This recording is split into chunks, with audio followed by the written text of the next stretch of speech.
அண்ணன் தங்கச்சின்னு ஒரு குடும்பம் இருக்குது பார்த்தீங்களா, அதுதான் இருக்கிறதுலையே ரொம்ப அற்புதமான குடும்பம்.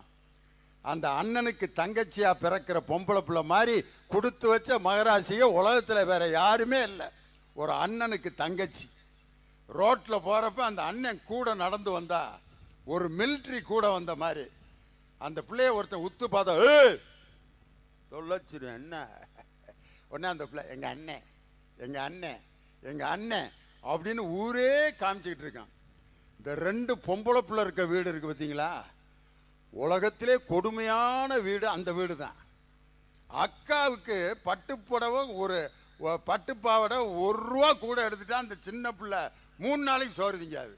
அவங்க அப்பா தலைதலையா ஏண்டா இப்படி பண்ணுறீங்கன்னு. இருக்கிறதுலே ரொம்ப கொடுமையான வீடு எதுன்னா இந்த ரெண்டு ஆம்பளை பிள்ளைய பெற்றிருக்காங்க பாரு. ஐயோ ஆண்டவனே, அந்த அப்பன் தெருவில் சீக்கிரம் வந்துடுவாங்கிறதுக்கு அந்த ரெண்டு ஆம்பளை பிள்ளைய பெற்றது தான். கடவுளாகிய சிவபெருமான் வீட்டிலேயே ரெண்டு ஆம்பளை பிள்ளை என்ன பாடுபடுத்தினாங்க அந்த கடவுளை ஒரு மாம்பழத்தை வச்சு. அதனால ரெண்டு ஆம்பளை பிள்ளை இருக்க வீடு, ஒரு அண்ணன் தங்கச்சி இருக்க வீடு, அக்கா தம்பி இருக்கிற வீடு, வீட்டில் பெரியவங்க இருக்கிறது, இது எல்லாம் சேர்ந்த ஒரு சூழல் தான் வீட்டு சூழல். அதை விட்டு வெளியில் தாண்டி பள்ளிக்கூடம், நம்ம வேலை செய்கிற இடம், நம்ம போகிற மார்க்கெட்டு, நம்ம பழகிற கடை, நம்மளுடைய நண்பர்கள் எல்லாம் சேர்ந்தது சமூக சூழல். வீட்டு சூழல் தான் மகிழ்ச்சியை தீர்மானிக்குது அப்படின்னு பேச 2 பேர் வந்திருக்காங்க. வீட்டு சூழலுக்கு அணி தலைவராக வந்திருக்கார் பார்த்தீங்களா, ஆள் கண்ணாடி போட்டு எப்படி இருக்காரு பாருங்க. இந்திய கப்பற்படையிலே பணியாற்றி கொண்டிருக்கக்கூடிய ஒரு இராணுவ சோல்ஜர் அவர். கப்பற்படையில் பணியாற்றி கொண்டிருந்தாலும் தமிழின் மீது உள்ள ஆசையால் ஒரு பட்டிமன்ற பேச்சாளராக, மிகச்சிறந்த பேச்சாளராக, வெளிநாடுகளுக்கெல்லாம் என்னோடு வருகை தந்த பேச்சாளர். Africa, south Africa, America, Kuwait, Dubai, London, New Zealand எல்லா நாட்டுக்கும் வந்திருக்கார். பர்மா, பேங்காக், இந்த நாடுகளுக்கெல்லாம் நாங்கள் போயிட்டு வந்தோம்னு சொன்னால் நம்ப மாட்டேங்கிறானுங்க. சும்மா இங்கே கடலூர் தேவனாம்பட்டினத்தில் பேசிவிட்டு சும்மா ஆப்பிரிக்கா அமெரிக்கான்னு ரூட்டை கொடுக்குறாங்கன்றான். நான் ஃபோட்டோ காமிச்சேன், பாடுறா டே லண்டனில் பேசிகிட்டு இருக்கேன், ஃபோட்டோ பாடுறா. ஒருத்தர் வாங்கி பார்த்துட்டு இதே மாதிரி உனக்கு எத்தனை ஃபோட்டோ எடுத்து கொடுக்கட்டேன், நான் இப்போ ஜப்பானில் பேசுன மாதிரி ஃபோட்டோ எடுக்கட்டான்னா. டே நான் எங்கேயும் போகல விடுறா. பல வெளிநாடுகளுக்கு என்னோடு வருகை தந்த பேச்சாளர் கவிஞர் இனியவன் சென்னையிலிருந்து வருகை தந்திருக்கிறார். இந்த பக்கம் பார்த்தீங்கன்னா சென்னையை எதிர்த்து பேசுவதற்காக மதுரை சங்கர். மதுரை மாவட்டத்தினுடைய தமிழ் கேட்டிங்கன்னா அது ஒரு அற்புதமான தமிழ். Present tense, past tense, future tense 3 டென்ஸையும் கலந்து பேசுவான் மதுரைக்காரன். டே ஒரு ₹500 இருந்தால் குர்றான்னா ஒன்று கொடுக்குறேன்னு ப்ரெசன்ட் டென்ஸில் சொல்லணும், அல்லது கொடுத்துட்டேன்னு பாஸ்ட் டென்ஸில் சொல்லணும், அல்லது கொடுக்க போகிறேன்னு ஃபியூச்சர் டென்ஸில் சொல்லணும், அல்லது கொடுக்க மாட்டேன்னு நெகட்டிவாக சொல்லணும். ஆனால் மதுரைக்காரன் எப்படி பதில் சொல்லுவான் தெரியுமா? ஒரு ₹500 இருந்தால் கொடுனே, கொடுப்போம்ல அப்படிமா. கொடுப்போம்லங்கிறதுக்கு கொடுக்குறானா, கொடுத்துட்டானா, கொடுக்க போகிறானா கண்டே பிடிக்க முடியாது. இதுதான் மதுரை. அந்த பக்கம் ஒருத்தர் மதுரையில் பிறந்து வளர்ந்து சென்னையில் வாழ்ந்துகிட்டு இருக்கார். அவர்தான் வேலம்மாள் மெட்ரிகுலேஷன் மேல்நிலைப் பள்ளியில் தலைமை தமிழாசிரியராக பணியாற்றி கொண்டிருக்கக்கூடிய பேராசிரியர் விஜயகுமார். ரொம்ப அற்புதமாக பேசக்கூடிய ஆற்றல் மிக்க பேச்சாளர். மதுரை சங்கரோடு இணைந்து பேச வந்திருக்கிறார்.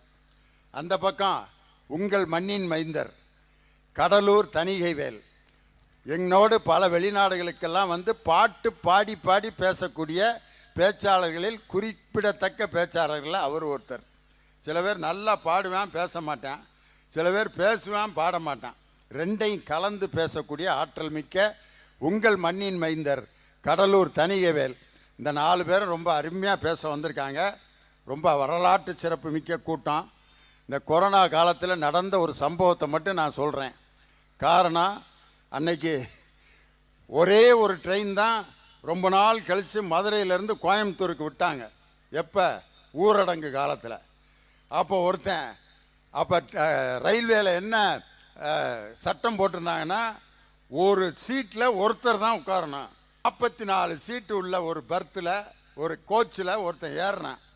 44 சீட்லேயும் படுத்துட்டாங்க ஆள். பார்த்தான் நமக்கு இடம் இல்லாமல் போச்சடா, எப்படா இடத்த கைப்பற்றுறதுன்னு ஐடியா பண்ணேன். ஒரு ஐடியா பண்ணேன், மாஸ்கை கலட்டினேன், ஆச்சு ஆச்சுன்னு ஒரு 5 தடவை தும்முனான் பாருங்க. 44 பேரில் 14 பேர் எந்திரிச்சு ஓடிட்டேன். பெரிய கொரோனா நோயாளி வேறு இருக்கான்டா, இறங்கிடா மாப்பிள அப்படின்னு ஓடிட்டானுங்க. திடீர்னு பார்த்தா இன்னும் மீதி இருந்தவனு இறங்கி ஓடிட்டான். கம்பார்ட்மெண்ட்டே காலி ஆயிடுச்சு. அவன் ஒரு ஆள் மட்டும் ஒரு சீட்டில் நிம்மதியாக படுத்து கோயம்புத்தூர் போகலாம்டா அப்படின்னு சந்தோஷமாக படுத்திருந்தான். காலையில் தூங்கி எந்திரிச்சு கோயம்புத்தூர் வந்திருக்கும்னு பார்க்குறான். அந்த கம்பார்ட்மெண்ட்டு மதுரையிலே நிற்கிது.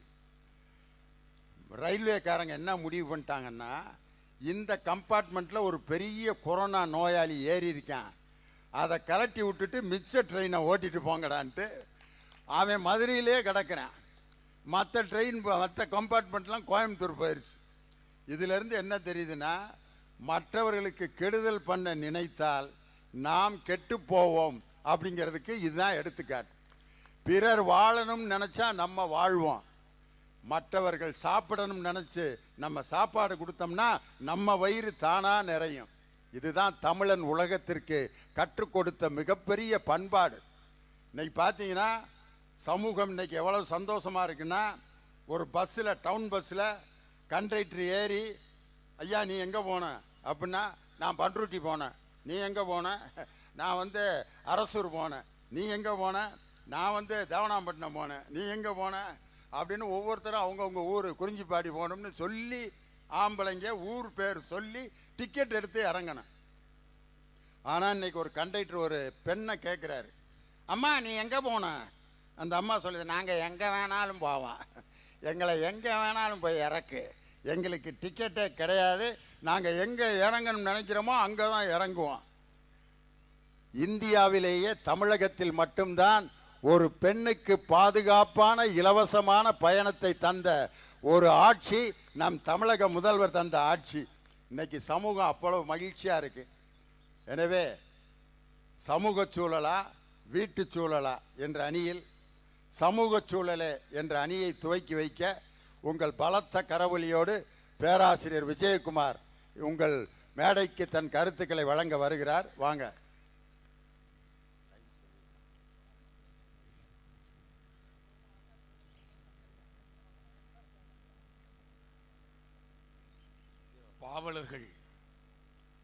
பாவலர்கள் பாலூட்ட, பாண்டி பழம்பதியில் காவலர்கள் தாளாட்ட, கற்ற மனங்களெனும் தொட்டிலே அன்று துயின்று மிக வளர்ந்து பட்டுப்போல் நாவசைத்து பால் மழலை சொல்லி வந்த கட்டித்தமிழே, கவிதை பெருஞ்சுவையே, 8 திக்கும் எழில் வளர்த்த பூமகளே, தொட்டிலே கிடந்த என்னை தொல்காப்பியன் படுத்த கட்டிலே கிடையென்ற கனிமகளே, கனிமணக்க பேசும் கற்றோர் அவையினிலே நடை பயில வந்திருக்கும் நான் உந்தன் இளைய மகன், உந்தன் பாதம் தொட்டு தொடங்குகிறேன் தூயவளே தமிழ் தாயே வாழியணி.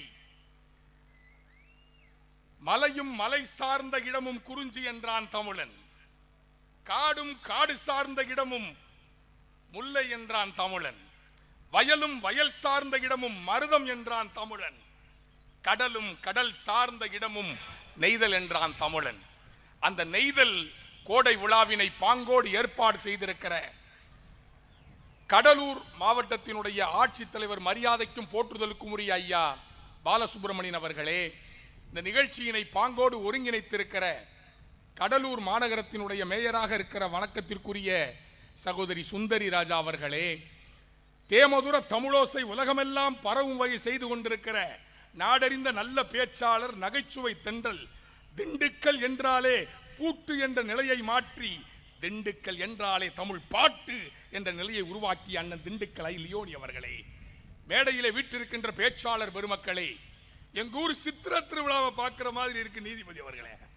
வாராறு வாராறு அழகர் வாராருன்னு அந்த சித்திர திருவிழாவில் அந்த கூட்டம் பார்த்தீங்கன்னா பிரமாதமா இருக்கும் எங்க மதுரையில். அந்த மாதிரி சித்திர திருவிழாவையே தோற்கடிக்கிற மக்கள் கூட்டத்தை கடலூரிலே பார்க்கின்றேன்.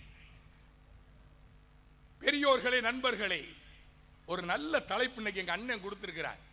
மகிழ்ச்சியை தீர்மானிக்கிறது வீட்டு சூழலா சமுதாய சூழலா? நீதிபதி அவர்களே, மகிழ்ச்சி என்கிற உணர்ச்சி மட்டும் இல்லை என்றால் வாழ்க்கை சுமக்க முடியாத சுமையாகிவிடும் என்று பெர்னார்ட் ஷா எழுதினார். மகிழ்ச்சிங்கிற உணர்ச்சி கண்டிப்பா வேணும். குண்டா இருக்கிறவன் ஒல்லியானா மகிழ்ச்சி, லாட்டரி சீட்டு வாங்கினவன் பரிசு கிடைச்சா மகிழ்ச்சி, இன்டர்வியூக்கு போறவன் வேலை கிடைச்சா மகிழ்ச்சி, கல்லூரிக்கு போறவன் அரியர் இல்லாம பாஸ் பண்ணா மகிழ்ச்சி, மாமன் பொண்ண கல்யாணம் பண்ணணும்னு நினைக்கிறவன் சரியா கல்யாணம் பண்ணிட்டானா மகிழ்ச்சி. மகிழ்ச்சி 1000 விதம். குடும்பத்திலையும் மகிழ்ச்சி இருக்கு. ஆனால் பெரிதும் மகிழ்ச்சி என்பது சமூகத்துல தான். சமூகத்துல தான் நீதிபதி அவர்களே மகிழ்ச்சி. குடும்பத்துல ஒரு சின்ன வட்டம், குடும்பம் என்பது ஒரு சின்ன வட்டம் இனியவன் அவர்களே. ஆனால் சமூகம் என்பது பறந்து விரிந்தது இந்த கடலூர் கடலை போல. அதுதாங்க பெரிய மகிழ்ச்சி. குடும்பம் குண்டாச்சட்டிக்குள்ள குதிரை ஓட்டுற மாதிரி. தன் பெண்டு தன் பிள்ளை சோறு வீடு சம்பாத்தியம் உவையுண்டு தானுண்டுன்னு வாழ்ற வாழ்க்கை குடும்ப சூழல். எங்கும் பாரடா இப்புவி மக்களை, பாரடா உன்னுடன் பிறந்த பட்டாளம், மக்கள் பெருங்கடல் பார்த்து மகிழ்ச்சி கொள்னு நினைக்கிறது சமூக சூழல். அதுதான் பேரானந்தம். நீங்க சொன்னீங்க, நான்லாம் இந்த பள்ளிக்கூடத்தில் ஆன்லைன் வகுப்பு எடுக்கிறப்ப எவ்வளோ சமூகத்தில் சந்தோஷமா இருந்தது. சூப்பரான நகைச்சுவை மகிழ்ச்சி எல்லாம் இருக்கும். நான் பாடம் எடுத்துக்க இருக்கேன், ஒரு பையன் கேம் விளையாண்டுட்டு இருந்திருக்கான். அவங்க அப்பா போய் கேட்டிருக்கிறார், ஏண்டா வாத்தியார் அங்க யார் பெத்த பிள்ளையோ கத்திக்கிட்டு இருக்குங்கிற மாதிரி ஆன்லைன்ல பாடம் எடுத்துக்கிட்டு இருக்கிறாரு, நீ என்னடா கேம் விளையாடிட்டு இருக்கிற? பையன் சொல்லியிருக்கான், இது பிடி பீரியட் டாடி, இது பிடி பீரியட்னு. அப்போ கூட அவனுடைய நகைச்சுவையை நினைச்சு சந்தோஷம் தான் நாம படுறோம். குடும்பம் அப்படிங்கிறது ஒரு சின்ன வட்டம். எங்க பொண்டாட்டி ரசம் வச்சிருந்தா, இது என்னடி ரசம்னு கேட்டேன். இதுதாங்க நவரசம் அப்படின்னா. ஏண்டி தக்காளி ரசம் கேள்விப்பட்டிருக்கேன், மிளகு ரசம் கேள்விப்பட்டிருக்கேன், புதினா ரசம் கேள்விப்பட்டிருக்கிறேன், லெமன் ரசம் கூட கேள்விப்பட்டிருக்கிறேன். இது என்னடி தக்காளி ரசம்? இது என்ன நவரசம்ன்றியன்? 9 வீட்டில் ஓசி வாங்கிட்டு வந்து வச்சிருக்கேன், பேசாமல் சாப்பிட்டு போகணும். மரியாதை போயிடுத வீட்டில். நான் கேட்டேன், ஏம்மா உனக்கு பிறந்த நாள் வருது, உனக்கு நான் பரிசுலாம் வாங்கி தரலாம்னு இருக்கேன்னு என் ஒய்ஃப் கேட்டா. அப்படிங்களா அத்தான், எனக்கு என்ன பரிசு வாங்கி தர போறீங்க பிறந்த நாளுக்கு? உனக்கு நெக்லஸ் வாங்கி தரலாம்னு இருக்கிறேன். அத்தான் அத்தான் நெக்லஸ்லாம் வேணாம், எனக்கு கார் வாங்கி கொடுக்குறீங்களான்னு என் மனைவி. காரில் கவரிங் கிடையாதே அப்படின்னு யோசித்தேன். குடும்பம்ங்கிறது மகிழ்ச்சி தான், ஆனால் அது ஒரு குறுகிய வட்டம். கல்யாணம் பண்றப்போ மகிழ்ச்சியா இருக்கிறோம் நினைச்சிட்டு நாம கல்யாணம் பண்ணோம், ஆனா அங்கேயே பிரச்சனை ஆரம்பிக்குது. 3 முடிச்சு போறப்பயே பிரச்சனை. முதல் முடிச்சு போடுறேன், உங்க அப்பா அத்தாவை மறந்துரு. 2வது முடிச்சு போடுறேன், உங்க அக்கா தங்கச்சி எல்லாம் மறந்துரு. 3வது முடிச்சு போடுறேன், உன் ஃப்ரெண்ட்ஸ் எல்லாம் மறந்துரு. குடும்பம் ஒரு கதம்பம், பல வண்ணம் பல வண்ணம், தினமும் அதில் மயங்கும் பல எண்ணம் பல எண்ணம். தேவன் ஒரு பாதி, தேவி ஒரு பாதி, காலம் செய்யும் ஒரு பாதி. கண்ணதாசன், செட்டிநாட்டு கவிஞன். மகிழ்ச்சி என்பது குடும்பத்தில் குறுகியது. ஆனால் சமூகத்தில் பாருங்க, இன்னைக்கு திருவிழா போல இன்றைக்கு கோடை விழாவிலே நாம் கூடியிருக்கிறோம். இந்த மகிழ்ச்சிக்கு என்ன காரணம் தெரியுமா? கொரோனா தீநுண்குருமி இருந்தாலும் கூட தன் உயிரை பணயம் வைத்து மருத்துவர்களும் செவிலியர்களும் முன்கள பணியாளர்களும் எல்லாரும் சேர்ந்து தன் உயிரை துச்சமென மதித்து இந்த கிருமியை விரட்டுவதற்காக பாடுபட்டார்களே, அந்த சமூகத்தின் புரட்சி தான் இன்றைக்கு நமக்கெல்லாம் மகிழ்ச்சியாக இருக்கிறதா இல்லையா? என் பொண்டாட்டி இட்லி ஊத்துறப்ப கூட, கொரோனாவுக்கு பயந்து இட்லி ஊத்துறப்ப கூட அந்த இட்லி தட்டை திறந்து பார்த்தேன். நீதிபதி அவர்களே, ஒரு இட்லி கூலியை விட்டுட்டு அடுத்த இட்லி கூலி, ஒரு இட்லி கூலியை விட்டுட்டு அடுத்த இட்லி கூலியில இட்லி ஊட்டியிருந்தா. ஏண்டி இப்படி இட்லி ஊட்டி? சமூக இடைவெளி நான் பின்பற்றி. இட்லியில கூட சமூக இடைவெளியா? நீதிபதி அவர்களே, சமூகத்திற்கு வந்தால் தான் வெளிச்சம் மகிழ்ச்சியாக. சமூகத்துக்கு வந்தா தான். அதனாலதான் சாதாரண அப்துல் கலாம் பாரத ரத்னா அப்துல் கலாமா மாறினார். ஏன்?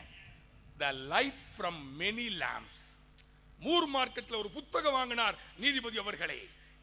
சமூகத்திற்கு வருகிற போதுதான் அகலக்கால், சமூகத்திற்கு வருகிற போதுதான் பாதை திறக்கிறது. 60 ஆண்டுகள் அந்த புத்தகத்தை கண்ணே போல் காத்தேன், என் வாழ்க்கை மகிழ்ச்சியானது என்று அப்துல் கலாம் சொன்னார். அந்த புத்தகத்தின் பெயர் the light from many lamps. வீட்டுக்குள்ள அப்பாங்கிற லேம்பு அம்மாங்கிற லேம்பு அம்பிடுத்தேன். ஆனால் வீதிக்கு வந்தால் எவ்வளவு விஷயங்கள். ஒரு கோவில் கட்டினால் இந்துவுக்கு மகிழ்ச்சி, ஒரு தேவாலயம் கட்டினால் ஒரு கிறிஸ்துவனுக்கு மகிழ்ச்சி, ஒரு பள்ளிவாசல் கட்டினால் ஒரு இஸ்லாமிய சகோதரனுக்கு மகிழ்ச்சி, ஆனால் ஒரு பள்ளிக்கூடம் கட்டினால் இறைவனுக்கே மகிழ்ச்சி என்று சிந்தித்தார் கர்ம வீரர் காமராஜர். சமூகத்திலே பெருமை பெற்றார். வீட்டுல மகிழ்ச்சி இருக்குமா? இருக்கும். என் பையன் கர்ம வீரர் காமராஜர் இலவச கல்வி மட்டும் கொடுக்கலன்னா திண்டுக்கல் லியோனி, திண்டுக்கல் ஐஸ் ஃப்ரூட் வித்துக்கிட்டு இருப்பேன். அந்த பெருந்தலைவர் பள்ளியில் இலவச கல்வி கொடுத்ததால் தான் திண்டுக்கல் லியோனி 30 வருஷம் ஆசிரியராகி இந்த இடத்துல பட்டிமன்ற நடுவரானதற்கு காரணம் பெருந்தலைவர் அன்னைக்கு கொடுத்த அந்த இலவச கல்வியும் அந்த மதிய உணவு திட்டமும். அதன் பிறகு சத்துணவு திட்டமாக மாறி இன்று நம் தமிழக முதல்வர் காலையில் மாணவர்கள் பட்டினியாக இருக்கக்கூடாது என்பதற்காக அரசு பள்ளி மாணவர்களுக்கு காலை உணவை வழங்கிய ஆட்சி நம் தமிழக முதல்வருடைய அற்புதமான ஆட்சி. அருமையா சொன்னீங்க நீதி அவர்களே. சமுதாயம் பள்ளிக்கூடமா இருக்கு நீதிபதி அவர்களே. சமுதாயம் பள்ளிக்கூடமா இருக்கு. ஒரு ஆட்டோ டிரைவர் இந்த சமூகத்தில் எவ்வளவு மகிழ்ச்சியை கொண்டு வர்றதுக்காக ஆட்டோ விளம்பரங்கள் கூட பிரமாதமா இருக்கு. இனியவன்ல அதை பார்த்திருப்பாரு. கடலூர்ல காலையில வந்து இறங்கினேன், 2 ஆட்டோவை பார்த்தேன். அந்த ஆட்டோவில் பாருங்க, இந்த சமூகத்துக்கு அக்கறையோடு இந்த சமூகம் மகிழ்ச்சி பெற வேண்டும் என்பதற்காக அழகா அந்த ஆட்டோக்காரரு ஒரு 10ஆம் வகுப்பு 12ஆம் வகுப்பு படிச்சிருப்பாரு, பிரமாதமா எழுதி போட்டிருக்கிறார். அந்த ஆட்டோல படிச்ச வாசகங்கள்: சாலையை பார்த்தா சமத்து, சேலையை பார்த்தா விபத்து. எவ்வளவு அழகா எழுதி போட்டிருக்காரு. இன்னொரு ஆட்டோவை பார்த்தேன் இதே கடலூர்ல, அழகா சொல்லி இருக்கிறார்: லைசன்ஸ் வாங்க 8 போடு, லைஃபை காக்க ஹெல்மெட்டு போடு. இந்த சமூகத்தின் மீது அக்கறை கொண்டவர்களால் தான் இந்த சமூகம் மகிழ்ச்சி அடைந்திருக்கிறது. குடும்பத்தின் மகிழ்ச்சி சாதாரண மகிழ்ச்சி. என் பையன், என்னுடைய மகன் உள்ளுக்குள்ள ஃப்ரிட்ஜுக்குள்ள என் பேரை எழுதி வச்சிருந்தான். என் பேரை ஃப்ரிட்ஜுக்குள்ள எழுதி வச்சிருந்தான். நான் போய் கூப்பிட்டேன், டேய் வாடா, என்னடா என் பேரை ஃப்ரிட்ஜுக்குள்ள எழுதி வச்சிருக்கிறேன். நீங்க தானே என் பேர் கெட்டு போகாம பார்த்துக்கன்னு சொன்னீங்க, அதனால தான் ஃப்ரிட்ஜுக்குள்ள எழுதியிருக்கிறேன். எப்படி சிந்திக்கிறான் பாருங்க. என் மனைவி, என் ஃப்ரெண்டு கேட்டான், ஏய் உன் மனைவியை செல்லம்மா எப்படா கூப்பிடுவ? கூகுள் அப்படின்னு கூப்பிடுவேன். ஏன்னா எங்க இருந்தாலும் கண்டுபிடிச்சிருவா, எங்க இருந்தாலும் கண்டுபிடிச்சிடறாயான்னு. நான் சொன்னேன், அந்த நட்பு மாதிரி அற்புதமான விஷயம் உலகத்திலே இல்லைங்க. சமூக சூழலிலே நட்பு இருக்கிறது. தோழனின் தோள்களும் அன்னை மடி, அவன் தூரத்தில் பூத்திட்ட தொப்புள் கொடி என்று விவேகா அவர் கவிதையில் எழுதினார். தோழனின் தோள்கள் தொப்புள் கொடி, அவன் தூரத்தில் பூத்திட்ட தொப்புள் கொடி. அன்னை மடியை போல இன்றைக்கு சமூகத்தில் இருக்கிற தோழர்கள் இருக்கிறார்களா இல்லையா? நட்பு இருக்குதா இல்லையா? இதயத்தை தொலைத்து விட்டு சுவாசிக்க காற்றை தேடுவது காதல், ஆனால் சுவாசிக்க இதயத்தையே தருவது நட்பு இல்லையா? அதனால் தான் கவிப்பேரரசு வைரமுத்து எழுதினான், நண்பன் என் அருகிலே இருப்பானேயானால் நான் நரகத்தில் இருப்பதற்கு கூட சம்மதம் என்று ஒரு கவிதையில எழுதினான் என்று சொன்னார். இந்த சமூகத்தின் அக்கறை, சமூகத்தில் இல்லாத மகிழ்ச்சியா? 2 விஷயம் சொல்லிட்டு நான் நிறைவு செய்யறேன். டூரிஸ்டா வர்றான் வெள்ளக்காரன் நம்ம நாட்டுக்கு. ஒரு டூரிஸ்டா, சுற்றுலாத்துறை அற்புதமான துறை. சுற்றுலாவுக்காக தமிழ்நாட்டுக்கு வர்றவன் இந்த தமிழ்நாட்டினுடைய கலாச்சாரம், பண்பாட்டை, நாகரிகத்தை பார்த்து இங்கேயே சிட்டிசன்ஷிப் வாங்கிட்டு தமிழ்நாட்டிலே தங்கிவிட ஆசைப்படுகிற வெள்ளைக்காரனை நான் பார்த்துருக்கிறேனே. சைக்கிளில் ஓட்டிட்டு போறான், 2 வீலர்லாம் கிடையாது, சைக்கிளில் வர்றான் ஜம்முன்னு. அழகா புடவை கட்டி, தலைவாரி பூச்சூடி உன்னை பாடசாலைக்கு போய் என்று சொன்னால் உன் அன்னை என்று புரட்சி கவிஞன் பாரதிதாசன் எழுதுவானே, அதை போல ஜட பின்னி எல்லாம் குங்குமம் வச்சுட்டு சைக்கிளில் வர வெள்ளைக்காரன் எனக்கு தெரியும். அந்த வெள்ளைக்காரனை பார்க்குறப்பலாம் எனக்கு சந்தோஷம். சரவண பவன்ல 4 இட்லி கெட்டி சட்னி வாங்கி சந்தோஷமா சாப்பிட்றான். அவனை மதுரைக்கு கூட்டிட்டு வந்தேன், மீனாட்சி அம்மன் கோயிலெல்லாம் காட்டிட்டு. நீதிபதி அவர்களே, மதுரையில் பார்த்தீங்கன்னா டீ கடைக்கு ஒரு வடை போடுவேன். டீ கடைக்கு வடை, அந்த வடையை சாப்பிட்டு டீயை சாப்பிடுவோம். அந்த வடை போடுற இடத்துல சுசியம்னு ஒன்று போட்டுட்டு இருந்தேன். நம்ம ஊர்ல சிஎம்னு சொல்லுவோம், இல்லைன்னா சுசியம்னு சொல்லுவோம். அந்த வெள்ளைக்காரனுக்கு அந்த டூரிஸ்ட் கைடு அந்த சுசியத்தை வாங்கி கொடுத்தார். எடுத்து சாப்பிட்டுட்டு அவனுக்கு, வெள்ளைக்காரனுக்கு ஆச்சரியம் ஆயிடுச்சு. ஹே, என்ன டெக்னாலஜிடா பயன்படுத்தினீங்க, இந்த பூரணம் எப்படா உள்ள போச்சுன்னு அவனுக்கு ஆச்சரியம். பூரணம்ன்றது இனிப்பா இருக்கும், சுசியத்துல இனிப்பு இருக்கும், காரமும் இருக்கும். உள்ளுக்குள்ள இருக்கிற உருண்டை பூரணம் இனிப்பு. அது பொட்டுக்கடலை, தேங்காய், ஏலஞ்சுக்கு எல்லாம் போட்டு வெல்லம்லாம் போட்டு தயாரிக்கிறது. வெள்ளைக்காரன் ஆச்சரியப்பட்ட பலகாரங்கள் நம் தமிழ் பலகாரங்கள். அந்த வெள்ளைக்காரன் போய் சொன்னா, அந்த வடை போடுறவரே சொல்லி காமிச்சார், இந்த பூரணத்தை மாவுக்குள்ள போட்டுட்டு மாவோட சேர்ந்து தூக்கி ஊத்துனா சுஷ்யம் ரெடி என்று. நீதிபதி அவர்களே, குடும்பத்தில் இருக்கிற வரைக்கும் வளர்ச்சியும் மகிழ்ச்சியும் ஒரு அளவிலே தான் இருக்கும். குடும்பத்தை விட்டு வெளியே வந்தால் வளர்ச்சியும் மகிழ்ச்சியும் அதிகமாகும். அதற்கு சிறந்த எடுத்துக்காட்டு சாதாரண மோகன்தாஸ் கரம்சந்த் காந்தி வீதிக்கு வந்தார், சமூகத்துக்கு வந்தார், சமுதாயத்திற்கே மகிழ்ச்சி தந்த தேச தந்தையானார். சாதாரண நரேந்திரன் சமூகத்துக்கு வந்தான், சாதாரண நரேந்திரன் சுவாமி விவேகானந்தன் ஆனான். வீட்டுக்குள்ள இருக்கிற வரைக்கும் சாதாரண சித்தார்த்தன் வீட்டை விட்டு சமூகத்துக்கு வந்தான், மகாபுத்தன் ஆனான். வீட்டுக்குள்ள இருக்கிற வரைக்கும் ஒரு எல்லை, ஆனால் பறந்து விரிந்திருக்கிற சமூகத்திற்கு வருகிற போது மகிழ்ச்சி கொடிகட்டி பறக்கிறது.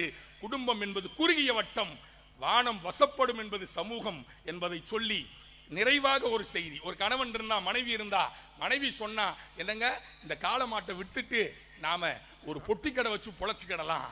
அப்படியா, சரிம்மா, நீ சொன்னதெல்லாம் வேதம், செஞ்சிடலாம். காளை மாட்டை ஓடிட்டு சந்தைக்கு போனான். போற வழியில் அந்த மாடு, காளை மாடு மிரண்டு மிரண்டு ஓடுது. எதுக்கு ஒருத்தன் ஆட்டுக்குட்டியை ஓட்டிட்டு வந்தான். அவன் சொன்னான், ஏப்பா அந்த மாடு தான் உனக்கு கண்ட்ரோலுக்கு வரல, இந்த ஆட்டுக்குட்டியை பிடிச்சிக்கோ, இந்த மாட்டை என்கிட்ட கூட்டுத்துரு அப்படின்னு. சரின்னு ஆட்டுக்குட்டியை வாங்கிட்டு மாட்டை கொடுத்துட்டான். ஆட்டுக்குட்டியை ஓட்டிட்டு போயிட்டே இருந்தேன்.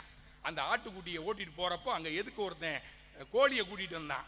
ஏப்பா இந்த ஆட்டுக்குட்டியை பிடிச்சிக்கிட்டே போகணும், கஷ்டம். இந்த பார், இந்த கோழியை ஜம்முன்னு கையில் வச்சுக்கலாம், இந்த ஆட்டுக்குட்டியை என்கிட்ட கொடுத்துரு, இந்த கோழியை வாங்கிக்க அப்படின்னா. சரின்னு கோழியை வாங்கிட்டு ஆட்டுக்குட்டியை கொடுத்துட்டான். கோழியை பிடிச்சிக்கிட்டே போனாங்க. ஒரு பிரியாணி பாய் இருந்தார். அந்த பிரியாணி பாய் டீக்கடை பாய் மாதிரி, ஏய் இந்த கோழியை என்கிட்ட கொடுத்துரு, உனக்கு அற்புதமான டீ வாங்கி தரேன்னா. இந்த டீ பைத்தியம், சரி கொடுங்க அப்படின்னு கோழியை கொடுத்துட்டு பிரியாணிக்கு டீயை வாங்கி குடிச்சான். இதை பார்த்துக்கிட்டே இருந்தான் பக்கத்து வீட்டுக்காரரே, லூஸாக இருப்ப போல இருக்குது, மாட்டை விட்டு ஆட்டை வாங்கினா, ஆட்டை விற்று கோழியை வாங்கினா, கோழியை விற்று இப்போ டீயை வாங்கி குடிச்சிட்டு இருக்க, உன் மனைவிட்ட நான் போய் சொல்லுவேன், உன்னை திட்ட போறா, பொட்டி கடை வாங்கி பொழைக்கணும் தானே திட்டம் போட்டீங்கன்னு. என் மனைவி திட்டவே மாட்டான்னா. வா பந்தயம், திட்டான்னா உன் வீட்டை எனக்கு எழுதி கொடுத்துடணும். என் பொண்டாட்டி திட்டலைனா அப்படின்னா, திட்டலைனா என் பொட்டி கடையை உனக்கு எழுதி கொடுத்துட்றேன் அப்படின்னா. வீட்டுக்கு வந்தான். பொண்டாட்டி சொன்னான், ஏமா நடந்த காரியம் தெரியுமா, உன் வீட்டுக்காரன் அப்படியே டீயை குடிச்சிட்டு அம்புடைய வித்துட்டு வந்துட்டு இருக்கேன் அப்படின்னு. டீயை நல்லபடியா திருப்தியா குடிச்சிங்களா அப்படின்னு கேட்டான் மனைவி. இந்த எழுத்த வீட்டுக்காரனுக்கு கோபம். ஏப்பா பந்தயத்தில் நான் ஜெயிச்சுட்டேன்னா இவன், ஏப்பா உன் பொண்டாட்டி உன்னை விட முட்டாளா இருக்கிறா, டீயை நல்லா குடிச்சியா அப்படின்னு கேட்குறா. எப்படிடா உன் பொண்டாட்டி இப்படி இருக்கிறா? எனக்கு நல்லா தெரியும், அடுத்தவனுக்கு முன்னாடி என்ன கோபம் என் மேலே இருந்தாலும் என் பொண்டாட்டி திட்டவே மாட்டா, எனக்கு அது தெரியும், அதனால தான் உன்கிட்ட பந்தயம் கட்டினேன்னா. அது மாதிரி பொண்டாட்டி இன்னைக்கு இல்லை நீதிபதி அவர்களே, அது மாதிரி பொண்டாட்டிகள் இன்னைக்கு இல்லை. அவங்க வீட்டில இருந்து வந்தா மட்டும் கைமா வச்சு, பரோட்டா வச்சு, சிக்கன் வச்சு, இறால் வச்சு, மீன் வச்சு எல்லாம் வைக்க. அதே நம்ம வீட்டில் வந்து வந்தான்னு வச்சுக்கோ, என்னங்க பாய்க்கடையில் உங்கள் அண்ணனுக்கு ஒரு பிரியாணி வாங்கி கொடுத்து அனுப்பிடுறீங்களா, உடம்பெல்லாம் நோவுது, காய்ச்சல் வர்ற மாதிரி இருக்குது, தனதாளை பார்த்தா தாவி அணைச்சிச்சான், வேத்தாளை பார்த்தா விரைச்சுக்கிடுச்சான் அகப்பெண்ண மாதிரி. ஒரு கண்ணில் சுண்ணாம்பு, ஒரு கண்ணில் வெண்ணெய் வைக்கிற இடம் வீடாக இருக்கிறது. தாய்க்கு பின் தாரம் அந்த காலம், தாரத்திற்கு பின் தெரு ஓரம் இந்த காலம். வீதிதான் சிறப்பாக இருக்கிறது. ஒரு கண்ணீர் கவிதை ஒரு தாய் நினைக்கிறாள். அநாதை ஆசிரமத்தில் எல்லாமே கிடைக்கிறது மகனே, ஆனாலும் உன்னை பார்க்கும் ஆவல் மட்டும் துடிக்கிறது மகனே, உயிர் பிரியும் முன்னே ஒரு முறையாவது மறக்காமல் வா என்று ஒரு தாய் கேட்கிறாள் என்றால் வீட்டு மகிழ்ச்சி இன்றைக்கு குறைந்திருக்கிறது. சேவல் ஒரு கூட்டிலே, கோழி ஒரு கூட்டிலே, கோழி குஞ்சு ரெண்டும் இப்போ காட்டிலே, அன்பில்லாத காட்டிலே என்ற நிலைமைதான் இன்றைக்கு குடும்பத்தில் இருக்கிறது. நீதிமன்றங்களில் விவாகரத்து வழக்குகளை இனியவன் தெரிந்து கொள்ள வேண்டும் என்று சொல்லி, எங்கும் பாரடா இப்புவி மக்களை, பாரடா உன்னுடன் பிறந்த வட்டாலும், மக்கள் பெருங்கடல் பார்த்து மகிழ்ச்சி கொள், சமூகமே சமூகமே வானமே எல்லை என்று கூறி வாய்ப்பிற்கு நன்றி கூறி விடைபெறுகின்றேன். நன்றி, வணக்கம். விஜயகுமார் மாதிரிலாம் நான் சத்தம் போட்டு பேசினேன்னா கடலூர் கவர்மெண்ட் ஆஸ்பத்திரியில் மூக்கில் டியூபை சொருகி படுக்க போட்டுருவேன். என்ன சத்தம்யா ஏயா, 10 நிமிஷம் உண்மையிலே இந்த கடலை அலையே பயந்துருச்சு, யாரா அப்படி பேசுறதுன்னு. அவ்வளவு சத்தம் போட்டு இந்த வீட்டை எவ்வளவு கோபம் இருந்திருந்தா தன்னுடைய மனைவியை பற்றி இப்படி சொல்லுவார். உண்மையிலே இன்னைக்கு வீடு அப்படித்தான் இருக்கு. இந்த போலீஸ் அதிகாரிலாம் நின்றுட்டு இருக்காங்க. ஒரு பெரிய போலீஸ் அதிகாரிக்கு வழி நடுக இன்ஸ்பெக்டர்லாம் சல்யூட் அடிப்பாங்க, கான்ஸ்டபிள் சல்யூட் அடிப்பாங்க. ஒரு டிஎஸ்பி வர்றாருன்னு வச்சுங்க, ஐயா ஐயா ஐயா ஐயா அப்படின்னு சலிட்டு அடிப்பாங்க. இவ்வளவு சலிட்டை வாங்கிட்டு வீட்டில் வந்து நைட்டு 11 மணிக்கு காலிங் பெல் அடிக்கிறாரு டிஎஸ்பி. அவங்க வீட்டுக்காரம்மா கதவை திறந்து, எங்கேயா போயிட்டு வந்த, போயவில்ல. வந்த கான்ஸ்டபிள்லாம் ஐயா உடனே டிஎஸ்பி பார்க்குறாரு, இன்னும் இங்கே தான் இருக்கீங்களா? எங்கள் வீட்டில் தான் இப்படின்னா ஐயா வீட்லேயும் இப்படி தானா? அப்படி ஐயா எவ்வளோ பெரிய டிஐஜி ஐஜியாக இருந்தாலும் வீட்டில் ஒன்றும் பாய்ச்சா பழிக்காது. இப்போ எனக்கெல்லாம் நோட்டீஸில் என்னென்ன பட்டம் போடுறாங்க, நகைச்சுவை தென்றல், கலை மாமணி, திண்டுக்கலை லியோனி, தலைவர், தமிழ்நாடு பாடநூல் கழகம், ஆகாகா ஓகாகா. இது வரைக்கும் வீட்டில் என்னைக்காவது அந்த பட்டத்தை சொல்லி கூப்பிட்ருக்காங்களா? ஐயா கலைமாமணி அவர்களே டிஃபன் எடுத்து வைக்கட்டா, நகைச்சுவை தென்றல் அவர்களே காப்பி கூப்பிட்றீங்க, காப்பி சாப்பிட்றீங்களா? பட்டம் கூப்பிட்றதுக்கு தானே ஏன் வைக்கிறாங்க? ஏன் கேட்குறீங்க அந்த வகுத்தறிச்சலை? நான் இங்கே வேறு சொல்லணுமா? நானும் என் மகனை ஞாயிற்றுக்கிழமை உட்காந்து கேரம் போர்டு விளாண்டுக்கிட்டு இருக்கான். சோறை ஆக்கிட்டு கிச்சன்லேருந்து ஒரு சத்தம்யா, டேய் சோறு ஆயிடுச்சு வாங்கடா சாப்பிட. நானும் உட்காந்துருக்கேன். நான் பேசாமல் எந்திரிச்சு வந்திருக்கேன். நான் ஒரு கூறு கட்டவன், என்னையுமா கூப்பிட்ட அப்படின்னா, அப்புறம் உங்களை தனியாக வேற கூப்பிடுவாங்களாக்க? வாயா முடிஞ்சு வச்சா. நகைச்சுவை தென்றல், கலை மாமணி, வீட்டில் அதெல்லாம் கிடையவே கிடையாது. எவ்வளோ பெரிய அதிகாரியாக இருந்தாலும் வீட்டில் நம்ம மேட்ருலாம் ஒன்றும் ஒர்க் அவுட் ஆகாது. கலெக்டர் ஐயா சிரிக்கிறாரு, எப்படா நம்ம லைஃப்பை லியோனி அப்படியே சொல்கிறாரு அப்படின்னு. இங்கே வந்து ஐயா கலெக்டர் வந்து எல்லாரும் மரியாதை கொடுப்பாங்க. வீட்டில் பார்த்தீங்கன்னா அவங்க வந்து வாங்க உட்காருங்க சாப்பிடுங்க. கலெக்டருக்கு எந்திரிச்சு யாராவது சலிட்டு அடிப்பாங்களா? வீட்டில் கிடையாது. வீடு வேறு, சமூகம் வேறு. இன்னைக்கு சமூகத்தில் தான் நம்ம எல்லா பாடத்தையும் கற்றுக்கிறோம். வீடு அப்படி இல்லை. ஐயா டாக்டர் ஏபிஜே அப்துல் கலாம் ஐயாவை பற்றி சொன்னார். அவருக்கு வீடு ஒரு மிகப்பெரிய உருவாக்கும் இடமாக இருந்தாலும் அவர் பல விஷயங்களை கற்றுக்கொண்டது சமூகத்தில் தான் என்பதை தனது புத்தகத்தில் எழுதியிருக்கிறார். அவர் என்ன எழுதியிருக்கார் தெரியுமா? எனக்கு கிடைத்த ஒரு அனுபவம், நான் மெழுகுதிரியை கொண்டு குத்து விளக்கை ஏற்றினேன். ஏற்றிவிட்டு அந்த விழாவிலே பங்கேற்ற போது சொன்னேன், 3 மதமும் இந்த விழாவிலே சங்கமித்திருக்கிறது. மெழுகுதிரி என்பது கிறிஸ்தவர்கள் பயன்படுத்துகின்ற பொருள், குத்து விளக்கு என்பது இந்துக்கள் பயன்படுத்துகின்ற பொருள். நான் ஒரு இஸ்லாமியன், மெழுகுதிரியை பயன்படுத்தி குத்து விளக்கை ஏற்றுகிறேன் பார், இதுதான் இந்திய மக்கள் காட்டுகின்ற ஒற்றுமை அப்படின்னு சொல்லி சமுதாயத்தில் நடந்த ஒரு விஷயத்தை மத ஒற்றுமைக்காக பயன்படுத்தி சொன்னாரே. அதனால தான் அவர் இந்திய குடியரசுத் தலைவர் டாக்டர் ஏபிஜே அப்துல் கலாம். அருமையாக பேசினார். அதுக்கு பதில் சொல்லணும். சென்னைக்கு பதில் சொல்ல கடலூர் வருகிறது. வாங்க கடலூர் தனியவேல், உங்கள் மக்கள் உங்களுக்கு அற்புதமாக கைத்தட்டுவாங்க. காரணம் உள்ளூர். ஆஹா வா தம்பி, பாட்டும் பேச்சும் கலந்து பேச வருகிறார்.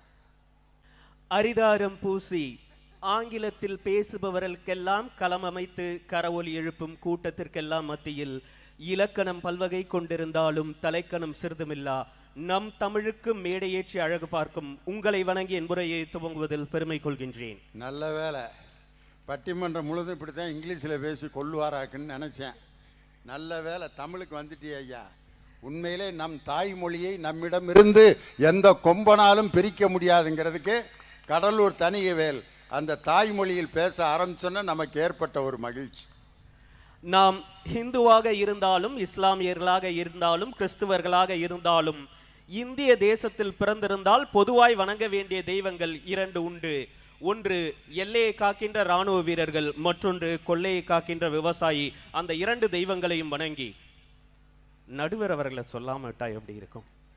பெற்றெடுத்த பெற்றோருக்கு நல்ல மகனாக, உடன் பிறந்தவர்களுக்கு நல்ல சகோதரனாக, கட்டிய மனைவிக்கு நல்ல கணவனாக, தான் பெற்றெடுத்த பிள்ளைகளுக்கு நல்ல தகப்பனாக, அவர்களும் பெற்றெடுத்த குழந்தைகளுக்கு நல்ல தாத்தாவாக அமர்ந்திருக்கும் அண்ணன் லியோனி அவர்களே.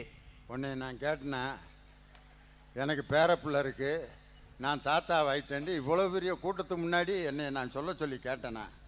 உனக்கு ஏன் அந்த வேண்டாத வேலை? தனிய வேலை. இந்த தாத்தாங்கிறத பற்றி உனக்கெல்லாம் தெரியாது. நீ தான் இப்போ புள்ள பெற்று 1 வருஷம்தான் ஆகுது. காரணம் இப்போ நீ வந்து அப்ரெண்டிஸ் பார்த்துக்கிட்டு இருக்க. நான் ஆனால் இங்கே பாரு என் பேர பிள்ளைகள்லாம் நான் பிறந்தப்ப என்ன சொல்லலாம்னு நினச்சேன் தெரியுமா?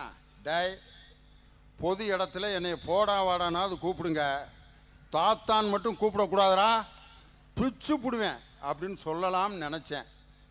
ஆனால் என் பேரன் பேத்தி பிறந்த பிற்பாடு என் தங்கச்சி என்னை அண்ணேன்னு கூப்பிட்றத விட, என் பிள்ளை என்னை அப்பான்னு கூப்பிட்றத விட, என் மனைவி என்னை என்னங்கன்னு கூப்பிட்றத விட, என் மருமக என்னை மாமான்னு கூப்பிட்றத விட, என் பேரன் என்னை தாத்தான்னு கூப்பிட்ற அந்த சுகந்தாயா உலகத்தில் அவ்வளோ மகிழ்ச்சியானது. இதெல்லாம் உனக்கு எங்கே தெரிய போகுது? நீ இப்போ தான் கிரைண்டரே வாங்கியிருக்க. நாங்கள்லாம் மாவாட்டி பல தோசைகள் இட்லிகள்லாம் சுட்டு சாப்பிட்டு செரித்து மனசை வாழ்ந்துக்கிட்டு இருக்கான். அதனால் உனக்கு அந்த தாத்தாவோட சுகம்லாம் புரிஞ்சிக்க தெரியாது. தனிய வேலை நடுவர்களே, தீர்ப்பு சொன்னதுக்கு நன்றி. நான் என்னையா சொன்னேன்? நீ கேட்டதுக்கு பதில் தான் சொன்னேன். தீர்ப்பு எங்கே சொன்னேன்?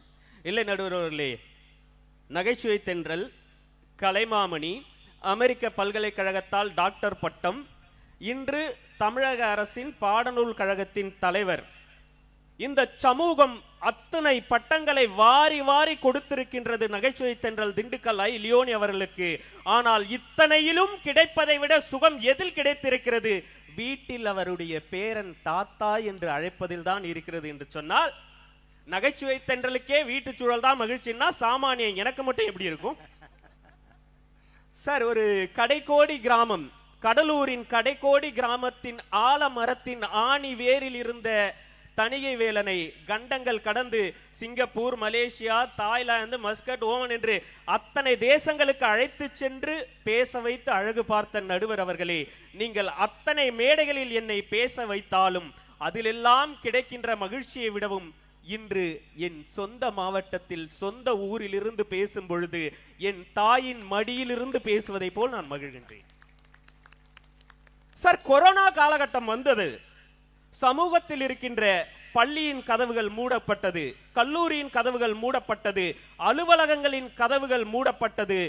இத்தனை நெருக்கடியான சூழலிலும் ஒரே ஒரு கதவு மட்டும் திறந்தது, அது நம் வீட்டின் கதவு மட்டும்தான். எவ்வளவு பேச்சு! அது எங்க அண்ணன் விஜயகுமார் எவ்வளவு அழகா பேசினார். இந்த ஒரு டீக்கு எல்லாத்தையும் வித்துட்டு வந்தது அநேகமா விஜயகுமார் அண்ணனா தான் இருக்கும். பொண்டாட்டி சொன்னதை கேட்டு ஒழுங்கா கொண்டு போய் மாட்டை வித்துட்டு வந்திருக்கணும்.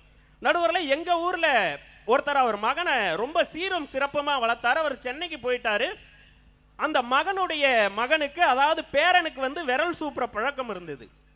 பார்க்கறவெல்லாம் சொன்னா, இதெல்லாம் நிறுத்தவே முடியாது, அந்த டாக்டர்கிட்ட போ, இதெல்லாம் நிறுத்த முடியாது, அந்த ஸ்பெஷலிஸ்ட பாரு. அத்தனை டாக்டரையும் பார்த்துட்டு மகன் அவன் பேரனை கூட்டுக்கிட்டு கிராமத்துக்கு வந்தான். அவங்க தாத்தா கேட்டாரு, என்னடா என் பேராண்டி விரல் சூப்பிக்கிட்டு இருக்கான் அப்படின்னாரு. அடாப்பா, எல்லாரும் எல்லா டாக்டரையும் சொல்லிட்டாங்க, யார்கிட்ட கூட்டு போய் காமிச்சிட்டேன், யாராலையும் குணப்படுத்தவே முடியல, அவன் விரல் சுப்பிக்கிட்டே தான் இருக்கான், இது வரைக்கும் 50,000க்கு மேல செலவு பண்ணிட்டேன். ஏண்டா 50,000 எதுக்குடா செலவு பண்ண? ஒரு 2 மீட்டர்ல ஒரு துணி எடுத்துக்கிட்டு வாடானாரு. ஏன்பா 50,000 செலவு பண்ணிட்டு 2 மீட்டர் துணியில அவன் விரல் சுப்புறதை எப்படி நிறுத்துவேன்னா? வாங்கிட்டு வாடானாரு. 2 மீட்டருக்கு துணி வாங்கிட்டு வந்தாரு. அந்த பேரன் சைஸை விட பெரிய சைஸ்ல ஒரு ட்ரௌசரை தச்சு அவன் பேரனுக்கு அந்த தாத்தா போட்டு விட்டாரு. போட்டு விட்டதும் விரல் சூப்பலான் பேராண்டி விரலை எடுத்து வாயில வச்சான். டவுசரை கீழே விழுந்துச்சு. மானமா விரல் சூப்பர்தான் பார்த்தான். மானம் தான் முக்கியம்னு டவுசரை பிடிச்சான். விரல் சூப்பர்தான் நிறுத்திவிட்டான்.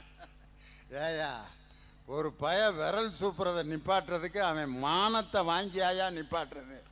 அதுக்கு அவன் விரலையாவது சூப்பிட்டு போறான். அதுக்குன்னு அவன் மானத்தை உலகத்துக்கே காமிச்சு கொடுத்து இப்படியா ஒரு பையனை திருத்துறது? என்ன சமூகம் நல்லா இருக்கு.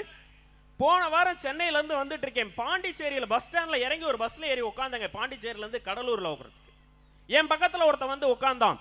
வாசம்னா வாசம், அப்படி ஒரு வாசம். தள்ளி உட்கார்றா அப்படின்னு அவன் என் பக்கத்துல தள்ளி உட்காந்துட்டான். எனக்கு தாங்க முடியாத கோபம். தம்பி, என் பொண்டாட்டிக்கு ஒரு போனை போடுங்கன்னா. உன் பொண்டாட்டிக்கு நான் எதுக்குடா போனை போடணும் அப்படின்னு. தம்பி, என் பொண்டாட்டிக்கு போனை போடுங்கன்னா ரொம்ப டார்ச்சர் பண்ணுவார் போல இருக்கு. சரிண்ணே 10 நம்பரை சொல்லுங்கன்னே. என்ன பொண்டாட்டின்னு போடு தம்பி போவுன்னா. பொண்டாட்டின்லாம் போட முடியாதுடா, 10 நம்பரை சொல்றாங்க. நான் என் போன்ல பொண்டாட்டின்னு போட்டா போகுது, என் புள்ள அவங்க அம்மான்னு போடுறான் போகுது, உனக்கு போடுறதுக்கு மனசு இல்லைன்னு சொல்றான். எனக்கு கோவம் வந்துருச்சு. என்ன இருந்தாலும் இவ்வளவு மேடைகள்ல பேசுறேன், இவனை திருத்தியா அவனுமேன்னு சொல்லி அவன் இடுப்புல ஒரு கோட்டர் பாட்டில் வச்சிருந்தான் சார். அந்த இடுப்புல அந்த கோட்டர் பாட்டில ஒரு ஈய பிடிச்சு போட்டு, பாத்தேடா குடிகார பயலே, கோட்டர் பாட்டில போட்ட ஈ செத்து போச்சு, இதுல இருந்து உனக்கு என்ன தெரியுதுன்னு. கோட்டர் அடிச்சா வயிற்றுல இருக்க புழு பூச்செல்லாம் செத்துரும் தம்பின்னா. அங்கனையே நான் செத்துட்டேன். நடுவர்களே, நான் சரியா தெளிவா கேட்கிறேன், நீங்க சொல்லுங்க, என்னைக்காவது வீட்டு சூழல்ல மகனே பக்கத்துல வந்து உட்காரு ஒரு கோட்டர் அடிப்போன்னு எந்த அப்பாவது கூட்டு நீங்க பார்த்திருக்கீங்களா? இந்த கட்டிங்க்கு இந்த ஆம்லேட் தான் சரியா இருக்கும்னு சைடிஷ் போட்டு கொடுத்த அம்மாவை என்னைக்காவது நீங்க பார்த்திருக்கீங்களா? எந்த ஒரு தாயும் தந்தையும் தன் மகனை குடிக்க வைத்து பழக்கியதாக வரலாறே கிடையாது. அவனை குடிக்க வச்சது யாருங்க? இந்த சமூகம் தானே. குடி நோயாளிகளை உருவாக்கிட்டு இருக்கிறது யார்? இந்த சமூக சூழல் தானே. இது தெரியாம வந்து சப்போர்ட் பண்றாரு விஜயகுமார் அண்ணே. நடுவில் நியாயமா சொல்லுங்க, இத்தனை மேடைகளை நீங்க நம்ம சந்திச்சிருக்கோம். தாமஸ் ஆல்வா எடிசனை பத்தி அவங்க தாயார் என்ன பண்ணிருக்காங்க, ஸ்கூல்ல போய் கேட்டிருக்காங்க, என் மகன் எப்படி படிக்கிறான் அப்படின்னு. அவங்க ஸ்கூல்ல என்ன பண்ணிருக்காங்க, ஒரு லெட்டர் கொடுத்துருக்காங்க, இந்த லெட்டரை வச்சுக்கோங்க. தாமஸ் ஆல்வா எடிசன் அவங்க அம்மா கிட்ட அப்பாவியா கேட்டிருக்காரு, அம்மா அந்த லெட்டர்ல என்ன இருக்கு? தமிழ்ல கேட்டாரான்லாம் கேட்கக்கூடாது, கேட்டிருக்காரு இங்கிலீஷ்ல. அந்த லெட்டர்ல என்ன இருக்கு அப்படின்னு கேட்டதும் அவங்க அம்மா சொன்னாங்களாம், அறிவில் சிறந்த ஒரு மாணவன் தாமஸ் ஆல்வா எடிசன், அவருக்கு பாடம் நடத்தக்கூடிய தகுதி எங்கள் பள்ளியில் எந்த ஆசிரியருக்கும் கிடையாது, உங்கள் மகனை நீங்களே வீட்டில் வைத்து பயிற்சி கொடுங்கள் அப்படின்னு எழுதியிருக்கடா மகனே அப்படின்னாராம். தாமஸ் ஆல்வா எடிசன் மிகப்பெரிய விஞ்ஞானி ஆகிறார். அவருடைய தாயார் மரித்து போகின்றார். அவருடைய அந்த ஆசிரியர் கொடுத்த கடிதம் தாமஸ் ஆல்வா எடிசன் கைகளிலே கிடைக்கிறது. எடுத்து படித்து பார்க்கின்றார். உங்கள் மகன் அறிவில் குறைந்து காணப்படுகின்றான், எவ்வளவு கற்றுக் கொடுத்தாலும் கற்றுக்கொள்ளக்கூடிய பக்குவம் உங்கள் மகனுக்கு கிடையாது, அதனால் இந்த பள்ளியை விட்டு அவனை நீக்குகின்றோம், நீங்களே வீட்டில் வைத்து சொல்லிக் கொடுத்துக் கொள்ளுங்கள் அப்படின்னு. இந்த சமூகம் தாமஸ் ஆல்வா எடிசனை விரட்டி அடித்தது. அவன் வீட்டில் இருந்த தாய்தான் இன்று உலகமே வெளிச்சத்தில் இருப்பதற்கு காரணமாக இருக்கிறது. நடுவர்களே, ஒரு தந்தை எவ்வளவு அழகான உறவு சார். என்ன சார் சமூகம்? ஒரு பொண்ணை எடுத்துங்களேன், அதிகமா பேசினான்னு வச்சுங்களேன் வாயாடின்னு சொல்லிடுவான். ஒண்ணுமே பேசலன்னு வச்சுங்களேன் அவன் ஊமக்கோட்டான், ஊரை கெடுத்துருவா அப்படின்பா. ஒரு பொண்ணு வேகமா நடந்தான்னு வச்சுங்களேன் வெடுக்கு வெடுக்கு நடக்கிறா, திமிர் பிடிச்சவ அப்படின்னு. இந்த சமூகத்தில் என்ன செய்தாலும் படிக்காமலே ஒரு பெண்ணிற்கு பட்டம் தருவதற்கு இந்த சமூகம் காத்து கொண்டிருக்கிறது. ஆனா ஒரு அப்பன் ஏழையா இருக்கலாம் சார், அவன் தள்ளு வண்டி வச்சிருக்கலாம், கடை வச்சிருக்கலாம், ரொம்பவே ஏழ்மையில் இருக்கலாம். ஒரு தந்தை எத்தனை ஏழ்மையில் இருந்தாலும் அவன் மகளை வீட்டில் இளவரசியாக மட்டும்தான் நடுவர்களை வளர்த்தெடுப்பான். அதுதானே சாதாரண விஷயம் கிடையாதுங்க. ஒரு அப்பாவுடைய பாசம். நான் முத்துக்குமார் அவர்கள் தான் அழகாக எழுதினார், என் தந்தையின் தோளின் மீது ஏறி நின்று நான் திருவிழாவில் சாமியை பார்த்திருக்கின்றேன், அப்பொழுதெல்லாம் எனக்கு தெரியவில்லை ஒரு சாமியின் தோளில் ஏறி நின்றுதான் இன்னொரு சாமியை பார்த்தேன் என்று. அப்படி சாதாரண விஷயம் கிடையாது சார். வீட்டுல அவ்வளவு மகிழ்ச்சி இருக்கு. ஒரு தாயுடைய பாசம் சாதாரணமானது கிடையாது சார். வீட்டுல ஒரு தாயுடைய மிகப்பெரிய லட்சியம் எதுவா இருக்கும் தெரியுமா? ஒரு தோசையை சுட்டு தான் மகன் தட்டுல போட்டு அந்த தோசையை தான் மகன் சாப்பிட்டு முடிக்கிறதுக்குள்ள இன்னொரு தோசையை சுடணும் அப்படின்றதா சார் ஒரு தாய்க்கு பெரிய லட்சியமாவே இருக்கும். வீட்டுல தோளில் உறங்குகின்ற குழந்தையின் உறக்கம் கலையாதபடி படுக்கைக்கு மாற்றும் வித்தை தெரிந்தவள் உலகத்திலே தாய் மட்டும்தான் சார். இன்னைக்கு இந்த சமூகத்துல நாம எங்கேயாவது நிம்மதியா இருக்க முடியுமா நடுவர் அவர்களே? தாய் பாசத்தை பத்தி இளையராஜா அவ்வளவு அழகா பாடியிருக்காரு நடுவர்களே.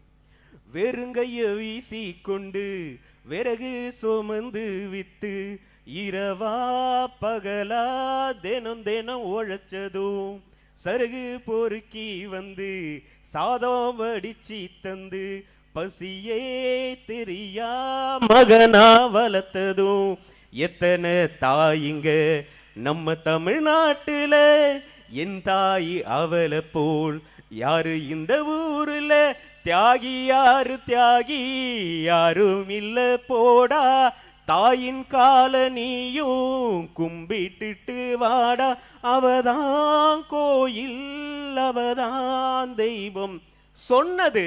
அத்தனை கவிஞர்கள் சொன்னது எங்களுக்கு புரிஞ்சது, விஜயகுமார் அண்ணனுக்கு ஏன் புரியல அப்படின்னு தெரியல. சராசரியா 2 வயசுல இருந்து 5 வயசு வரைக்கும் உங்களுக்கு பேரா இருக்கா நடுவர்களே? இருக்கேன். 2 வயசுல இருந்து 5 வயசு வரைக்கும் நம்மளை எத்தனை கேள்வி கேட்கறாங்க. என் மகனுக்கு 1.25 வயசு தான் ஆகுது. அது என்ன காக்காவை காட்டி அது என்னன்னு கேட்கறான், இந்த பக்கம் ஓடனா பூச்சியை காட்டி அது என்னன்னு கேட்கறான்.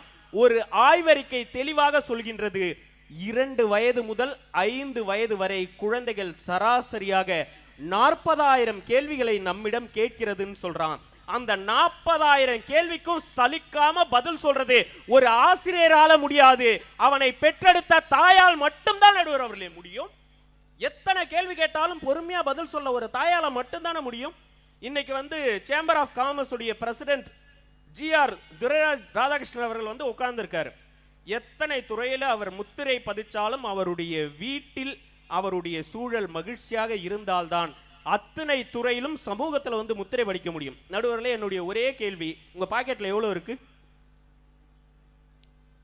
எதுக்கு மானத்தை வாங்குற? ஒரு 100 ரூபா இருக்கு. அக்கௌண்ட்ல எவ்வளவு இருக்கும் நடுவர்களே? அக்கௌண்ட்ல ஞாபகம் இல்லை, இருக்காது. ஏன்னா அவரோட அக்கௌண்ட் எல்லாம் மெயின்டைன் பண்றது அவங்க மனைவி ஒரு ஃபினான்ஷியல் அட்வைசர். என் வீட்டு மானம் இப்படியாயா கப்பல் ஏறன? லியோனி ஊர் முழுதும் போய் சம்பாரிச்சுட்டு பெட்டிச்சாவியை மனைவிட்ட கொடுத்துட்டு இப்படி பிச்சை எடுத்துக்கிட்டு இருக்காரு அப்படின்னு கடலூர்ல என் மானத்தை இப்படி விப்பியாயா ஒரு மனுஷன்? அது மட்டும் இல்லைங்க, நடுவர் எவ்வளவு அக்கௌண்ட்ல வச்சிருக்காரு மெயின்டைன் பண்றதுல அவங்க ஒரு ஃபினான்ஷியல் அட்வைசர். என் புருஷன் இந்த மேடையில உட்கார்ந்தா இது நல்லா இருக்கும்னு அவருடைய ஆடைகளை பார்த்து செலக்ட் பண்றதுல அவங்க ஒரு காஸ்டியூம் டிசைனர். என் புருஷன் இதை சாப்பிட்டா ஒத்துக்கும், இதை சாப்பிட்டா ஒத்துக்காது அப்படின்னு பார்த்து கொடுக்கறதுல அவங்க ஒய்ஃப் ஒரு டயட்டீஷியன், ஒரு நியூட்ரிஷியன். ஏன் புருஷன் என்ன பேசினா நல்லா இருக்குன்னு அவர் படிக்க வேண்டிய புத்தகங்களை எடுத்து வைக்கும் போது அவருக்கு ஒரு ஆசிரியரா இருக்காங்க. ஒரு டயட்டீஷியனா, ஒரு பியூட்டிஷியனா, ஒரு காஸ்டியூம் டிசைனரா, உங்களுக்கு ஒரு நர்ஸா, டாக்டரா அத்தனையுமா இருந்து வேலை பார்க்கிற உங்களுடைய மனைவி எங்களுடைய அண்ணி அமுதா லியோனி மட்டும் கிடையாது. இந்த தேசத்தில் இருக்கிற கணவர்களுடைய மனைவி எல்லாம் அவங்க வீட்டில் பார்க்கிற வேலைக்கு சம்பளம் போட்டு கேட்டா எந்த புருஷனாலையாவது கொடுக்க முடியுமா? ஓ, இதுக்கு தான் அவங்கள மேடையில் கூப்பிட்டு பின்னால் உட்கார வச்சிங்களாக்க. அவங்க பாட்டுக்கு முன் வரிசையில் கலெக்டருக்கு பக்கத்தில் உட்காந்துருந்தாங்க. வாங்க நீ வாங்க இங்கே அப்படின்ட்டு சேரை போட்டு இங்கே உட்கார வச்சு லியோனி ஒரு இளவுக்கு லாயக்கில்லைன்னு சொல்கிறாப்புல. அவர் பாயிண்ட்டு ப்ரிப்பேர் பண்ணி கொடுக்கறது, அக்கௌண்ட்டு மெயின்டைன் பண்ணுறது, சோறு திங்க வைக்கிறது, தண்ணி என்னான்றது எல்லாம். அப்போ இந்த மனுஷன் வெறும் வாய் பேச்சு மட்டும்தான், வேற எதுக்கும் லாயக்கில்லைன்னு இப்படியாயா என் மானத்தை நீ வாங்குவ? நடுவர்களே, அன்பு பாசம் இதெல்லாம் நிறைந்திருக்கிறது வீட்டு சூழல் தான். வெளியில போய் நம்ம சிரிச்சோம்னா ஓசில டீ வாங்கி கொடுக்க சொல்லிடுறாங்க. ஒரு சிரிச்சா போதுங்க ஓசில டீ வாங்கி கொடுக்க சொல்றாங்க. வெளியில யாராவது நம்பி நம்மளால போக முடியுதாங்க? வெளியில போகும்போதெல்லாம் வீட்டில் என்ன சொல்லி அனுப்புறாங்க? வெளியில போற பார்த்து சூதானமா இருந்துக்க அப்படின்னு வீட்டில் சொல்லி அனுப்புறாங்க. ஒரு ஆண்டுகளுக்கு முன்பு ஒரிசாவில் ஒருத்தனுடைய மனைவி இறந்து போயிட்டாங்க. இறந்து போனதும் அவன் போயிட்டு கெஞ்சறான், சார் என் பொண்டாட்டிக்கு ஆம்புலன்ஸ் கொடுங்க, நான் ஏத்திட்டு போகணும், என் வீட்டுக்கு 60 கிலோமீட்டர் போகணும்னு. 60 கிலோமீட்டருக்கெல்லாம் ஆம்புலன்ஸ்லாம் கொடுக்க முடியாது, காசு இருந்தா தாண்டா ஆம்புலன்ஸ் கொடுக்க முடியாதுன்றா. டேய், காலம் பூரா என் கூட குடும்பம் நடத்தினவாவ, அவளுக்காக ஒரு ஆம்புலன்ஸ் கொடுக்க மாட்டீங்களா? இது அரசாங்க மருத்துவமனை தானே அப்படின்னு ஒரிசாவில் கேட்கிறான். கொடுக்கவே முடியாதுங்கிறான். நீங்க என்னடா ஆம்புலன்ஸ் தர்றதுன்னு சொல்லி தன்னுடன் வாழ்ந்த மனைவியை 60 கிலோமீட்டர் தோல்லையே சுமந்துக்கிட்டு அந்த கணவன் நடந்து போனான் சார் அவன் ஊருக்கு. அதை பார்த்து ஒரு கவிஞன் அழகா எழுதினா, ஒருவேளை பணம் கொடுத்து உன் மனைவியை ஆம்புலன்ஸில் ஏற்றி இருந்தால் கூட அவள் சுடுகாடு வரைதான் சென்றிருப்பாள் என்று அன்பான கணவனின் தோளில் ஏறினாலோ அவள் நேரடியாக சொர்க்கத்திற்கே சென்றிருப்பாள் அப்படின்னு எழுதினான். சாதாரண விஷயம் இல்லை சார். அதான் சார் ஒரு கவிஞன் அழகா சொன்னான், கடவுள் எல்லார் கூடவும் இருக்க முடியாது அப்படின்றதுனால தான் தாயை படைச்சான், அந்த தாயும் நம்ம கூட கடைசி வரைக்கும் வரமாட்டாங்க அப்படின்றதுனால தான் புஞ்சாதியை படைச்சான். என்னை பொறுத்த வரைக்கும் தாயும் தெய்வம் தான், புஞ்சாதியும் தெய்வம் தான். அவங்க 2 பேரும் இருக்கிற வீடு தான் சார் கோவில். ஒரு நாள் பைக்ல போயிட்டு இருக்கும்போது ஒருத்தர் காலில் இடிச்சிட்டேன் நடுவர்களே, நிறைவா இப்படி சொல்லி முடிக்கின்றேன். அவர் காலில் இடிச்சிட்டேன், காலில் ரத்தமா வருது. சார் வாங்க சார் மருந்து போட்டு விடுறேன். அதெல்லாம் வேணாம் தம்பி, என் பொண்டாட்டிக்கு சோறு வாங்கிட்டு போகணும்னாரு. யோ, கட்டின பொண்டாட்டிக்கு சோறு வாங்கிட்டு போகணும்னு சொல்றேன், ஏன் உனக்கு வெக்கமா இல்லை? ஏன் அந்த அம்மா வீட்டில் சமைக்காதா அப்படின்னு. இல்லை, அதெல்லாம் வீட்டில் சமைப்பா, ஆனால் கொஞ்ச நாளாக மண்ணெல்லாம் பாதிக்கப்பட்டிருக்குது, அதனால நான் தான் சாப்பாடு வாங்கிட்டு போனோம். யோ, எத்தனை வருஷமா அந்த அம்மா பைத்தியம் பிடிச்சிருக்குன்னு. அது ஒரு 5 வருஷமா என் பொண்டாட்டிக்கு பைத்தியம் பிடிச்சிருக்கு தம்பி. அப்புறம் என்னையா ஹாஸ்பிட்டலில் சேர்த்து விட்டு நீ சந்தோஷமா இருக்கலாம்ல காலம் போன காலத்தில் அப்படின்னு. இல்ல தம்பி, அவளுக்கு யாரையுமே அடையாளம் தெரியாது. யாரையுமே வா, ஆமா என் பிள்ளைகளையே அடையாளம் தெரியாது, என்னையே அடையாளம் தெரியாது. 5 வருஷமா உன்னையே அடையாளம் தெரியாத பொண்டாட்டி கூட எதுக்கியா குடும்பம் நடத்திட்டு இருக்க அப்படின்னு அந்த மனுஷன் செவில் அறிஞ்ச மாதிரி ஒரு பதில் சொன்னார். 5 வருஷமா நான் தான் அவ புருஷன்றது அவளுக்கு அடையாளம் தெரியாம இருக்கலாம், 50 வருஷமா அவ தான் என் பொண்டாட்டின்றது எனக்கு அடையாளம் தெரியும் அப்படின்னு சொன்னார். இததான் சார் இந்தியன்ல அவ்வளவு அழகா சொல்லியிருந்தாங்க.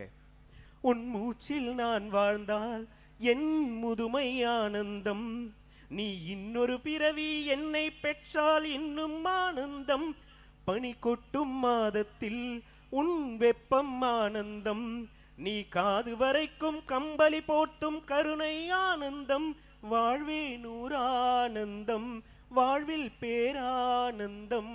பெண்ணே உன் விழியால் பிறர் கழுதால் கண்ணீரும் ஆனந்தம் ஆனந்தம்னு சொன்னானே, அந்த அன்பு, பாசம், நேசம் இது எல்லாம் நிறைந்திருக்கின்ற வீட்டு சூழலில் தான் மகிழ்ச்சி இருக்கின்றது என்று சொல்லி, சமூக சூழல் எதையாவது ஒன்றை கொடுத்தால் தான் உங்களுக்கு கொடுக்கும், எதை கொடுக்கவில்லை என்றாலும் உங்களுக்கு கொடுப்பதற்காக வீட்டில்தான் சில ஜீவன்கள் காத்திருக்கும் என்று சொல்லி நல்லதொரு வாய்ப்பிற்கு நன்றி பாராட்டி இடம் அமர்கின்றேன். நன்றி, வணக்கம்.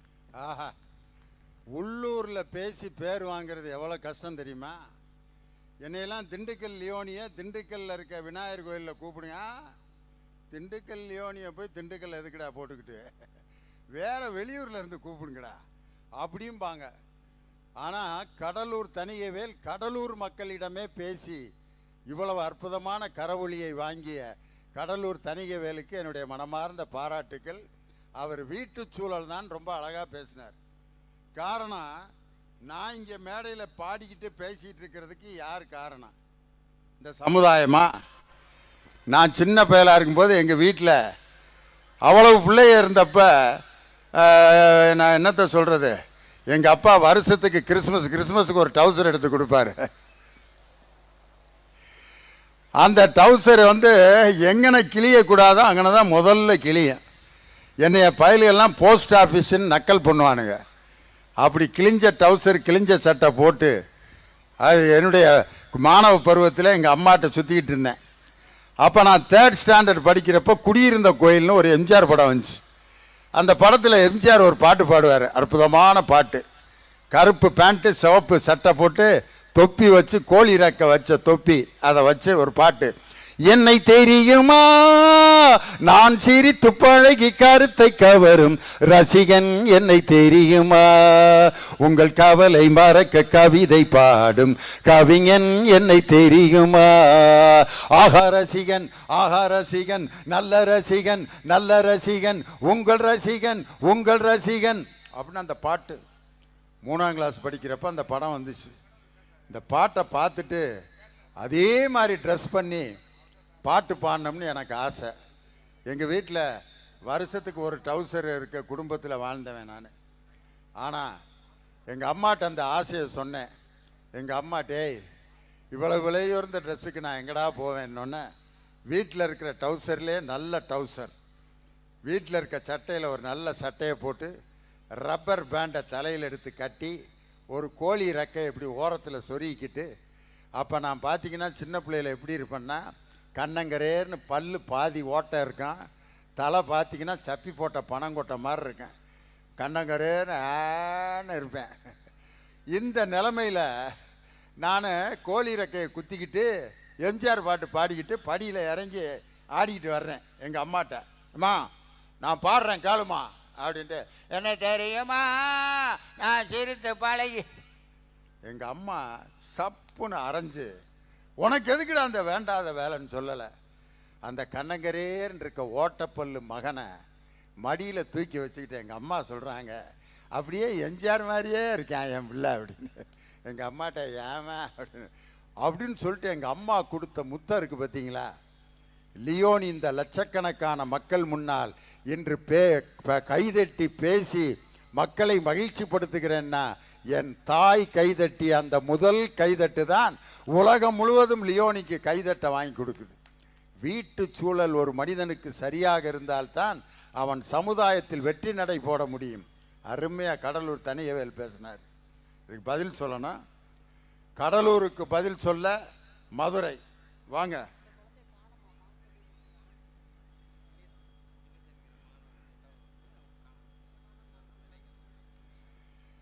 எட்டாம் வகுப்பு படிக்கும் மாணவன் வினீத் அவர்களை காணவில்லை என்று அவர்களுடைய பெற்றோர் சந்திரபாபு மற்றும் வைத்தி ஆகிய இருவரும் தேடிக்கொண்டிருக்கிறார்கள்.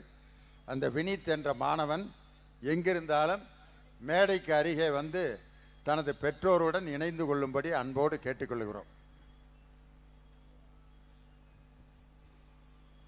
அன்னை தமிழை வணங்கி, ஆன்றோ நிறைந்திருக்கிற இந்த அவையை வணங்கி, இந்த நெய்தல் கோடை விழாவை மிகச் சீரோடும் சிறப்போடும் நடத்தி கொண்டிருக்கக்கூடிய அரசு துறை சார்ந்தவர்கள், பெரியோர்கள், தாய்மார்கள், கடலூர் வாழ் பொதுமக்கள் உங்கள் அத்துணை பேரையும் மனமார்ந்த வணங்கி, நடுவர் அவர்களே, உங்களை பாராட்டி ஒரு கவிதை ஒன்று எழுதிட்டு வந்திருக்கேன். நீங்கள் பர்மிஷன் கொடுத்தா வாசிக்கலான்னு இருக்கேன். எழுதிட்டு வந்துட்டேன், வேணான்னு சொன்னால் வேதனைப்படுவேன். எழுதிட்டு வந்ததை வாசி, அது என்னதான் எழுதிட்டு வந்திருக்கேன்னு பார்ப்போம். நடுவர் அவர்களே, நீங்கள் ஸ்பீடாக பேசுவதிலே ஒரு ஹீரோ ஹோண்டா. நடுவர் அவர்களே, நீங்கள் ஸ்பீடாக பேசுவதிலே ஒரு ஹீரோ ஹோண்டா. ஹீரோ ஹோண்டா கம்பெனியில் வேலை பார்க்குறாரியா? அந்த கம்பெனிக்கு விளம்பரம் தேடிக்கிட்டு இருக்கேன். சரி, மிச்ச கவிதையை சொல்லு. இனிக்க இனிக்க பேசுவதிலே நீங்கள் ஒரு ஃபேண்டா. சூடான கருத்துக்களை தருவதிலே நீங்கள் ஒரு போண்டா. நகைச்சுவை நிரம்பி வழிவதிலே நீங்கள் ஒரு அண்டா. உங்களைப் போல் நடுவர் இந்த உலகிலே உண்டா? ஆமாம், நீங்கள் ஏன் இருக்கிறீர்கள் இவ்வளவு குண்டா? உனக்கு இந்த வேலை ஏண்டா? இந்த வேலை உனக்கு இனிமே வேண்டாம். எங்களுக்கும் கவிதையை பிள்ளை பண்ண தெரியுமில்ல, பெரிய கவிதை. நடுவர் அவர்களே, நீங்கள் ஹீரோ ஹோண்டா, ஃபேண்டா, அண்டா, குண்டா.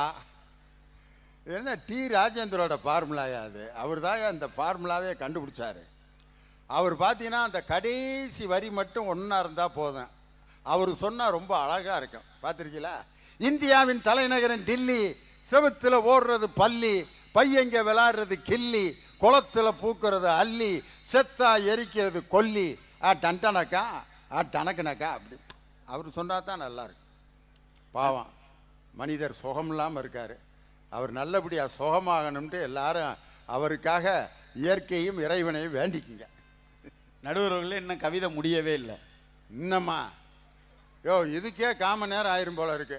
நடுவர் அவர்களே, அடிச்சு பெஞ்சா மழை, அசையாம நின்னா சில, பொம்பளைங்கெல்லாம் வீட்டில் வைப்பாங்க ஒலை, பட்டிமன்றம்னா அதில் என்றைக்குமே நீங்கள் தான் தலை தலை தலை. ஆக இந்த நல்லதொரு பட்டிமன்றத்திற்கு நடுவர் பொறுப்பேற்றிருக்கக்கூடிய பாடநூல் கழகத்தினுடைய தலைவர் ஐயா திண்டுக்கல் ஐ லியூனி அவர்களை வணங்கி, உண்மையிலேயே ஒரு மிகச்சிறந்த கூட்டம், மிகச்சிறந்த ரசிகர்கள். ஏன்னா நிறைய இடத்துக்கு பேச போயிருக்கோம். மதுரையில் ஒரு 7 நாள் என்னை திருவாசகம் பேசுறதுக்காக கூப்பிட்டுருந்தாங்க. 7 நாள் திருவாசகம் பேசிக்கிட்டு இருக்கேன். 7 நாள் முதல் வரிசையில் உட்காந்துருந்த ஒரு கிழவி அழுதுகிட்டே இருந்துச்சு. 7வது நாள் எனக்கு போத்தின பொன்னாடை எடுத்துட்டு போய் அந்த கிழவிக்கு போத்திட்டு சொன்னேன், திருவாசகத்துக்கு உருகார், ஒரு வாசகத்துக்கும் உருகார்னு சொன்னாங்களே, அவ்வளவு அழகாவா கிழவி நான் திருவாசகம் பேசினேன், அதை கேட்டு நீ அழுதேன்னே. அதுக்கு அந்த கிழவி சொல்லிச்சு, அதெல்லாம் ஒண்ணுமில்லடா, நான் ஆசையா வளர்த்தா ஆடு ஒன்று செத்து போச்சுன்னுச்சு. ஏன் ஆடு செத்து போனா வாங்கிக்கலாம், அதுக்கு ஏன் அழுகிறேன்னே. 7 நாளா நீ திருவாசகம் பேசும்போது உன் வாயோட தாடை அசைஞ்சது என் ஆட்டோட தாடை அசைஞ்ச மாதிரியே இருந்துச்சு, அதை நினைச்சு அழுதேன்னுச்சு. அது மாதிரி மேடையில் நாம் ஏதாவது பேசிக்கிட்டு இருப்போம், கீழே வேற ஏதாவது நடந்துக்கிட்டு இருக்கோம். அது மாதிரியான ரசிகர்கள் எல்லாம் கடந்து உண்மையிலேயே ஒரு மிகச்சிறந்த ரசிகர்களை பற்றி இருக்கிறோம். உங்களை எல்லாம் மனதார வணங்கி, நடுவர்களே தலைப்புக்குள்ள போகலாமா? இன்னும் ஒரு மணி நேரம் கழிச்சுப்பா. இதுக்கு என்ன ஜோசியமாயா பாட்டு வரேன்னா பேசியா? இல்லை, எதுக்காக இந்த கேள்வியை நான் கேட்டேன்னா, உண்மையிலேயே பேச்சாளர்கள்லேயே சொந்த மண்ணில் மேடையேறி பேசி தன்னோட குடும்ப பிரச்சனையை தீர்த்துக்கிட்ட முதல் நல்ல பேச்சாளர் தனியே வேளாத்தான் இருக்க முடியும். உண்மையிலேயே காலையில் என்ன சண்டையோ, நேற்று முந்தா நாள் என்ன சண்டையோ, மனுஷன் மேடையில் அவர் சொன்னார் பாருங்க, என் பொஞ்சாதியும் தெய்வம் தான், எங்கள் அம்மாவும் தெய்வம் தான் அப்படின்னாலே வீட்டில் அங்கே இந்தியா பாகிஸ்தான் மாதிரி சண்டை கட்டி உருண்டுக்கிட்டு இருக்காங்கன்னு அர்த்தம். அதை மேடையில் வச்சு சரி செய்ய பார்த்துருக்கான். பரவாயில்ல, இல்லை அதை பேசுறது எவ்வளவு விஷயம் பாருங்க. அதில் இன்னொரு பெரிய பொய், பின்னாடி உட்கார்ந்துருக்கிற எங்கள் அண்ணியை பார்த்தீங்களா, அவங்க தான் ஃபினான்ஷியல் அட்வைசர், அவங்க தான் காஸ்டியூம் டிசைனர், அவங்க தான் எல்லாம் பார்த்துக்கிட்டு இருக்காங்க, எங்கே போனாலும் நடுவர் கூடையே கூப்பிட்டு வராரு. தயவு செஞ்சு, உண்மையிலேயே எனக்கு கல்யாணம் ஆகி 3 வருஷம் ஆகுது. நான் எங்கள் நடுவரோட 7 வருஷமாக பயணம் பண்ணிக்கிட்டு இருக்கேன். இந்த 3 வருஷத்துக்கு முன்னாடி கல்யாணம் ஆகிறதுக்கு முன்னாடி நானும் என்ன நினச்சேன்னா, உண்மையிலேயே சரி எப்படிப்பட்ட ஒரு ஆதர்சிய தம்பதிகள் 2 பேரும், எங்கே போனாலும் ஒருத்தரை விட்டு ஒருத்தர் பிரியறதே இல்லையே.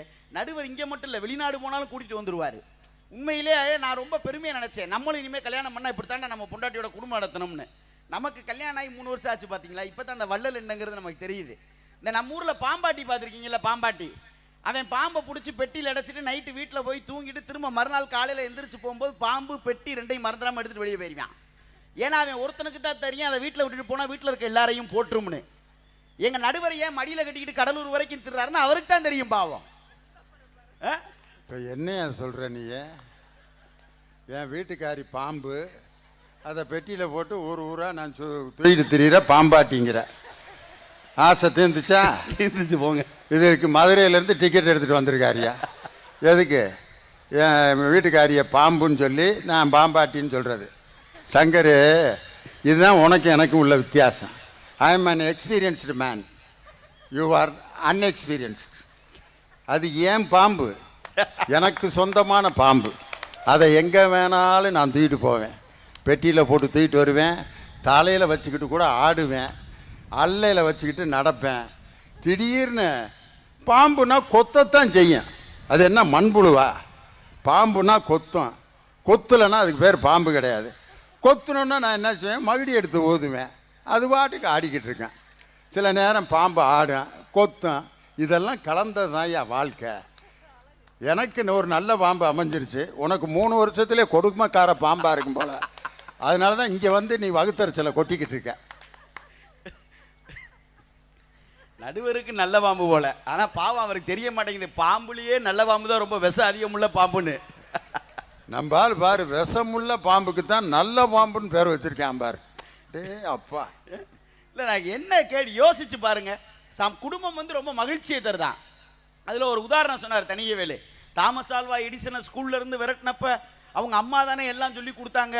தயவு செஞ்சு தனியவேலு ஒன்று தெரிஞ்சுக்கோங்க, தாமஸ் ஆல்வா எடிசன் பல வருஷமா அந்த பல்பை கண்டுபிடிக்கிறதுக்கு போராடிக்கிட்டு இருந்தாரு.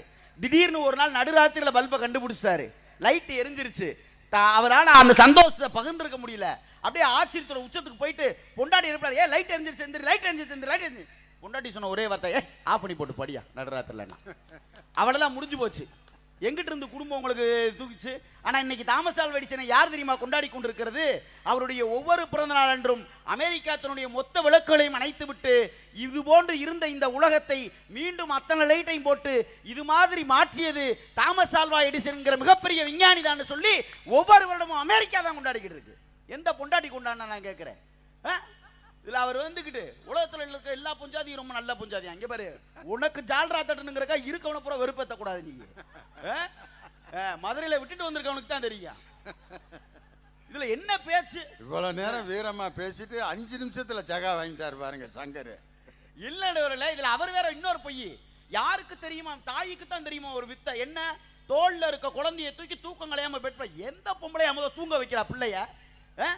நாளா 2 பிள்ளை நடுவர்களே 3 வருஷத்துல 2 ஆகி போச்சு.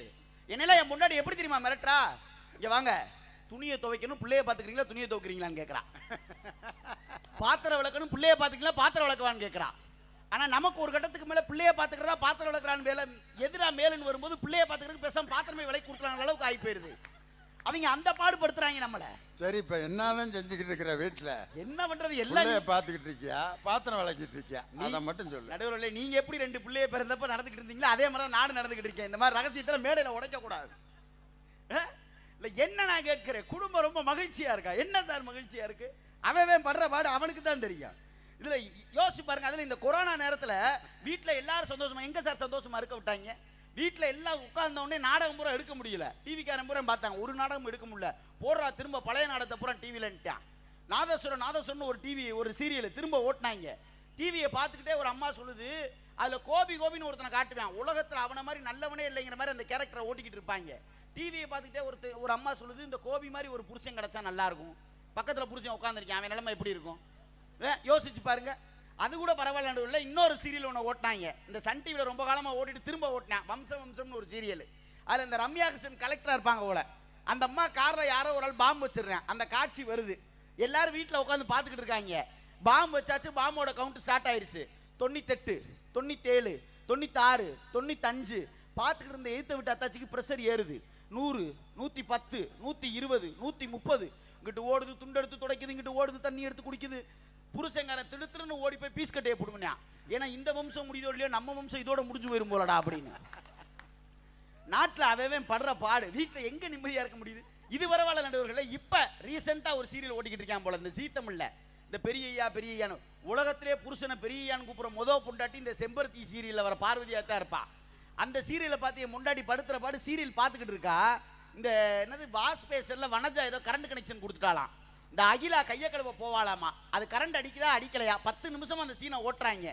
நான் சாப்பிட்டு முடிச்சு டைனிங் டேபிள் விட்டு எந்திரிச்சு போறேன், ஏன் முன்னாடி சட்டையை பிடிச்சிருக்கிறா, வாஷ் பேஷன் கிட்ட போகாத கரண்ட் அடிக்கும், வாஷ் பேஷன் கிட்ட போகாத கரண்ட் அடிக்கும்.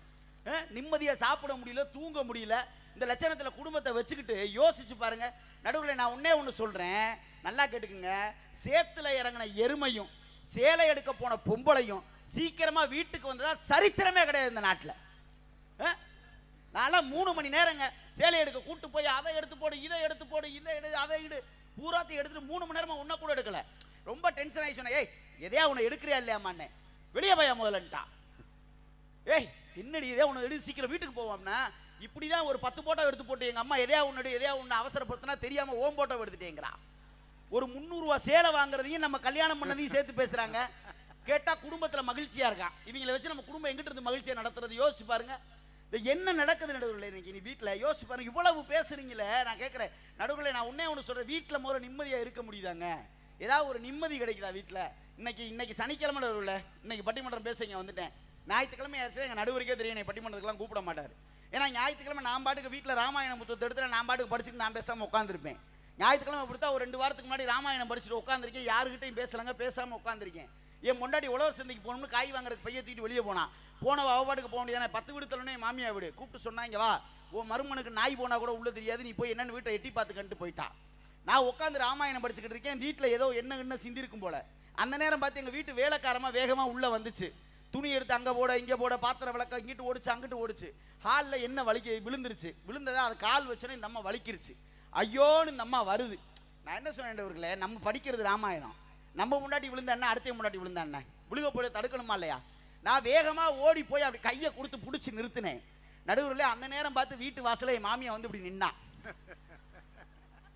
சரி நின்னவ வாயை வச்சுக்கிட்டு சும்மா இருக்கணுமா இல்லையா? மாப்பிள்ளை இது எத்தனை நாளாக நடக்குதுன்னு கேட்டா. நான் ஏதோ ராமாயணம் படிக்கிறத கேட்கறாங்கன்னு வாரம் நடக்குது தேன்னே. குடும்பம் என்ன லட்சணத்தில் இருக்கும்னு யோசிச்சு பாருங்க.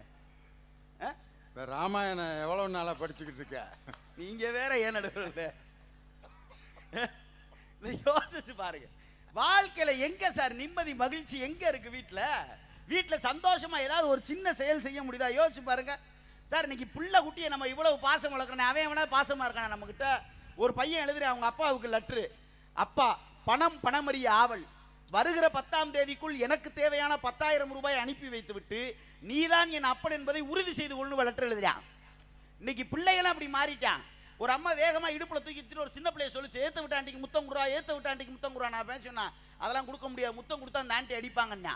முத்தம் கொடுத்தா அந்த ஆண்டி அடிப்பாங்க. உனக்கு அப்புறம் தெரியும், காலையில அப்பா கொடுத்தப்ப அடிச்சாங்க, நான் பார்த்தேன். அவங்க அப்பா குடுகுடுன்னு ஓடி வந்துச்சுன்னா, ஏன்டா அப்படி தேவையில்லாத பிரச்சனை உண்டு பண்றேன். காலையில நீ போயில முட்டாய் வாங்கி குடிச்சான்னு கேட்கிறேன். 8 நாள் முட்டாய் வாங்கி குடிக்கணும், குடும்பத்தை 2 நாளா பிரிச்சிடுறாங்க. கேட்டா குடும்பத்துல ரொம்ப மகிழ்ச்சி இருக்குன்றாங்க. நடுவில் நான் நிறைவா ஒன்று சொல்றேன். நீங்க உண்மையிலே இந்த நாட்டிலே எங்க அண்ணன் பேராசிரியர் சொன்னது போல இந்த நாட்டிலே குடும்பத்தை துறந்த தலைவர்கள் தான் இந்த நாட்டிலே மிகப்பெரிய தலைவர்களாகி இருக்கிறாங்க. உண்மையிலேயே காமராஜர் யோசித்து பாருங்க, கடைசி வரை தனக்கென்ற ஒரு வாழ்வே இல்லாத மனிதர். என்ன தெரியுமா சொன்னாரு? சோறு போட்டாதாண்டா இந்த பிள்ளைங்க பள்ளிக்கூடத்துக்கு போகும்னு சொன்னப்ப, சோறு போடுறதுக்கு கஜானாவில் காசே இல்லைன்னு சொன்னப்ப ஒரு முதலமைச்சர் சொன்னார், இந்த பிள்ளைகளுக்காக நான் வீதிதோறும் இடங்கி பிச்சை எடுப்பேன் ஒரு முதலமைச்சர் சொன்னாரே, அந்த மனிதனால் தான் இந்த சமூகம் இன்றளவுக்கு முன்னேறி இருக்கிறது என்று சொன்னால், என் அன்பிற்குரியவர்களை யோசித்து பாருங்க. சமூகம் எப்பொழுதுமே ஒருவனை தட்டி கொடுத்து வாழ வைக்கிறது.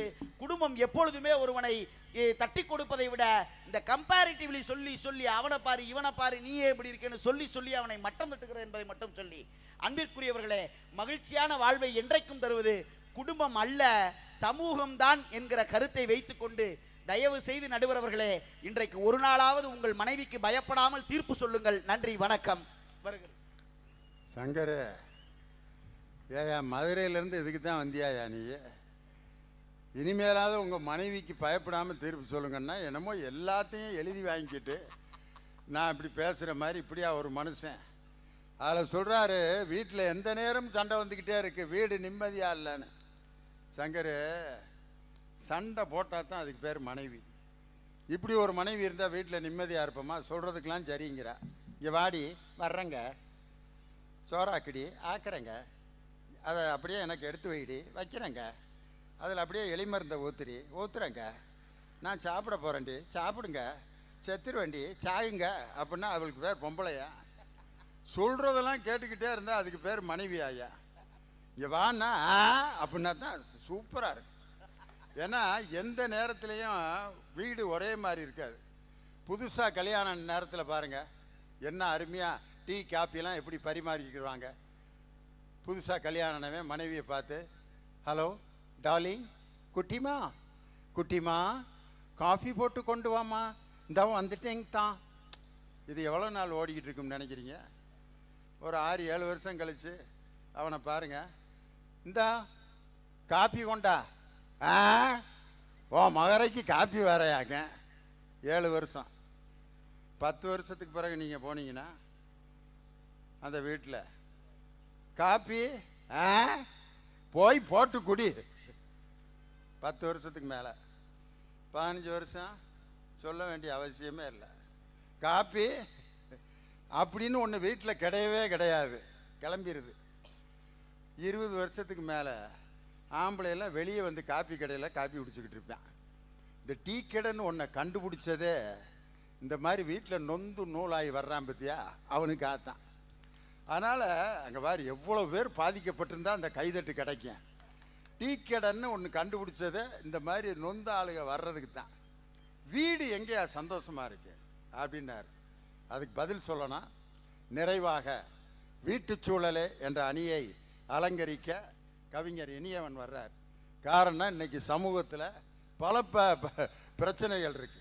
இன்னைக்கு பாருங்க, ரீசண்டாக வந்த ஒரு பாட்டு, அடே அப்பா அது என்ன பீஸ்ட் அரபி குத்து பாட்டு பார்த்தீங்கன்னா, ஹபே ஹபே வந்தாலே ஹபே ஹபே ஹோ அல ஹபே ஹபே வந்தாலே ஹபே ஹபே ஹோ மலம பித்தா பித்தாத்தே மலம பித்தா பித்தாத்தே மலம பித்தா பித்தாத்தே மலம பித்தாத்தே ஹே பல்ல பங்கரபி பல்லி ஹபி பங்கரபி பல்லி ஹபிதா பங்கரபி பல்லே பல்லே பங்கரபி ஹே பில்லா பங்கரபி.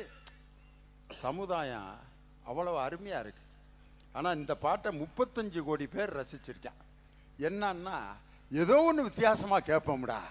அனிருத்து அரேபியாவிலேருந்து வார்த்தைகள் எடுத்து போட்டிருக்காரு, அதுக்கு அவரே பாடியிருக்காரு. இதை எழுதினது யாருன்னா நடிகர் சிவகார்த்திகேயன். இதுக்கு நடித்தது அருமை தம்பி விஜய். 35 கோடி பேர். ஏன்னா தமிழ் பாட்டை கேட்டு கேட்டு நொந்து இந்த அரேபியா பாட்டைவாது கேட்போம்டா அப்படின்னு ஆகிப்போச்சு இனிவன் அவர்கள. நெய்தல் மண்ணுக்கு சொந்தமான இந்த கோடை விழாவை ஏற்பாடு செய்திருக்கின்ற மாநகரத்தினுடைய அம்மையார் அவர்களே, மரியாதைக்குரிய நடுவர் அவர்களே, பேச்சாளர் பெருமக்களே, ஆன்றோர்களே, சான்றோர்களே, அறிஞர் பெருமக்களே, உங்கள் அத்தனை பேருக்கும் என்னுடைய முதற்கண் வணக்கத்தை தெரிவித்துக் கொள்கின்றேன். இந்த மேடையில் 3 பேருக்கு நான் வருவதற்கு முன்னால் 2 பேருக்கு பதில் சொல்லணும்னு வந்தேன். ஆனால் நடுவர் நான் வந்த பிறகு ஒரு கேள்வி இந்த மன்றத்தில் வைத்திருக்கிறார். அரபி குத்தி என்ற படத்தில் அரபி குத்தி என்ற பாட்டு ஏதோ மொழி தெரியாமல் எழுதப்பட்ட பாட்டு என்று அவர் நினைக்கின்றார். அதை எழுதிய கவிஞர் சிவகார்த்திகேயன் தமிழ் மண்ணுக்கு சொந்தமானவர். எப்பொழுதுமே ஒரு கவிஞர்கள் தன்னுடைய சிந்தனைகளை விரிவுபடுத்துகின்ற போது தெரியாமலோ தெரிந்தோ தன்னுடைய மண் சார்ந்த அல்லது தான் பார்த்த அதிசயங்களை தன் கவிதைக்குள்ளே கொண்டு வருவது இயற்கை. உலக வரலாற்றிலேயே எண்ணி பார்க்கின்ற போது மலை எப்பொழுதும் ஒரு ஆச்சரியமான ஒரு விஷயம். ஆனால் எந்த மலைக்கும் இல்லாத ஒரு ஆச்சரியம் நம்முடைய மேற்கு தொடர்ச்சி மலைக்கு உண்டு. வழக்கமாக பனி உருகி நீர் வரும். இதுதான் மலையுடைய வரலாறு. உலகத்தில் இருக்கிற எல்லா மலைகளும் பனி உருகி நீர் வரும். ஆனால் மேற்கு தொடர்ச்சி மலை மட்டும் வானத்திலிருந்து நீரை பெற்று தன்னுடைய உடம்பிலே தேக்கி வைத்து பிறகு இந்த பூமிக்கு ஆறாக கொடுக்கிறது. நீங்கள் அந்த பாடலுடைய முதல் வரி மலம பித்தாத்தே. அன்பிற்குரிய நடுவர் அவர்களே, மலை என்று சொல்லக்கூடிய வார்த்தைக்கு மலை என்று பொருள். மல மா என்ற வார்த்தை மா என்றால் பெரியது என்று பொருள். ஆக பெரிய மலையாக இருக்கின்ற இந்த மேற்கு தொடர்ச்சி மலை என்னுடைய கற்பனைகளுக்கு இன்றை வரைக்கும் புரியாத ஒரு புதிதாக நான் பித்தனாக அலையக்கூடிய நிலைக்கு என்னை தள்ளி இருக்கின்றது. மலம பித்தாத்தே, என்னை பித்தனாக இந்த மலை ஆக்கி இருக்கிறது என்று மலம பித்தாத்தே என்று அந்த கவிஞன் எழுதியிருக்கிறார். ஐயா, அதை எழுதினவர் கூட இப்படி சிந்திச்சு எழுதியிருக்க மாட்டாரியா? மலை போன்ற மேற்கு தொடர்ச்சி மலை போன்ற உயரமான அந்த மலையை பார்த்து நான் பித்தனானேன், அதனால் தான் மலம பித்தா பித்தாத்தே அப்படின்னு எழுதின. ரூம் போட்டு உட்காந்து சிந்திப்பியா? நான் அடுத்த வரைக்கும் பதில் சொல்லி விடுகிறேன். ஹலமத்தி ஹப்பி போ என்ற அரபி வார்த்தைக்கு என்னுடைய காதலி என்னுடைய கனவிலே வந்திருக்கிறாள். நான் அன்பிற்குரிய நடுவர்கள் அவர்களை பார்த்து கேட்கின்றேன், உங்களுக்கு 3ஆம் வகுப்பிலே ஒரு காதலி இருந்தால் என்பது எனக்கு தெரியும். அந்த பூ போட்ட பாவாடை கட்டி கொண்டு ஒரு காதலி இருந்தால் அவள் ஒரு நெல்லிக்கனியை கடித்து கொடுத்ததாக நீங்கள் என்னிடம் பலமுறை சொல்லியிருக்கிறீர்கள். நீங்க எல்லாரும் என்ன நினைச்சிட்டியா மேடைக்கு வந்திருக்கீங்க? நான் குடும்பத்தில் போய் நிம்மதியா வாழ்றதா வேணாமா ஐயா? இவர் என்னடான்னா பாம்பாட்டிங்கிறாரு, அவர் ஒழுங்கா உங்க மனைவிக்கு பயந்து தீர்ப்பு சொல்லுங்கிறாரு. இவர் என்னடான்னா நீங்க பள்ளிக்கூடத்தில் படிக்கிறப்போ ஒரு பிள்ளைக்கு நெல்லிக்காயை கடிச்சு கொடுத்தீங்களே, அந்த பிள்ளைய ஞாபகம் இருக்கான்ட்டு இப்போ புட்டை போட்டு விட்டுக்கிட்டு இருக்காரு. நடுவர் அவர்களே, நீங்க கடிச்சு கொடுக்கல, அந்த புள்ள பாவாடையில வச்சு கடிச்சு கொடுத்தது. நான் தப்பா சொல்லல, அந்த புள்ள கடிச்சு கொடுத்தது.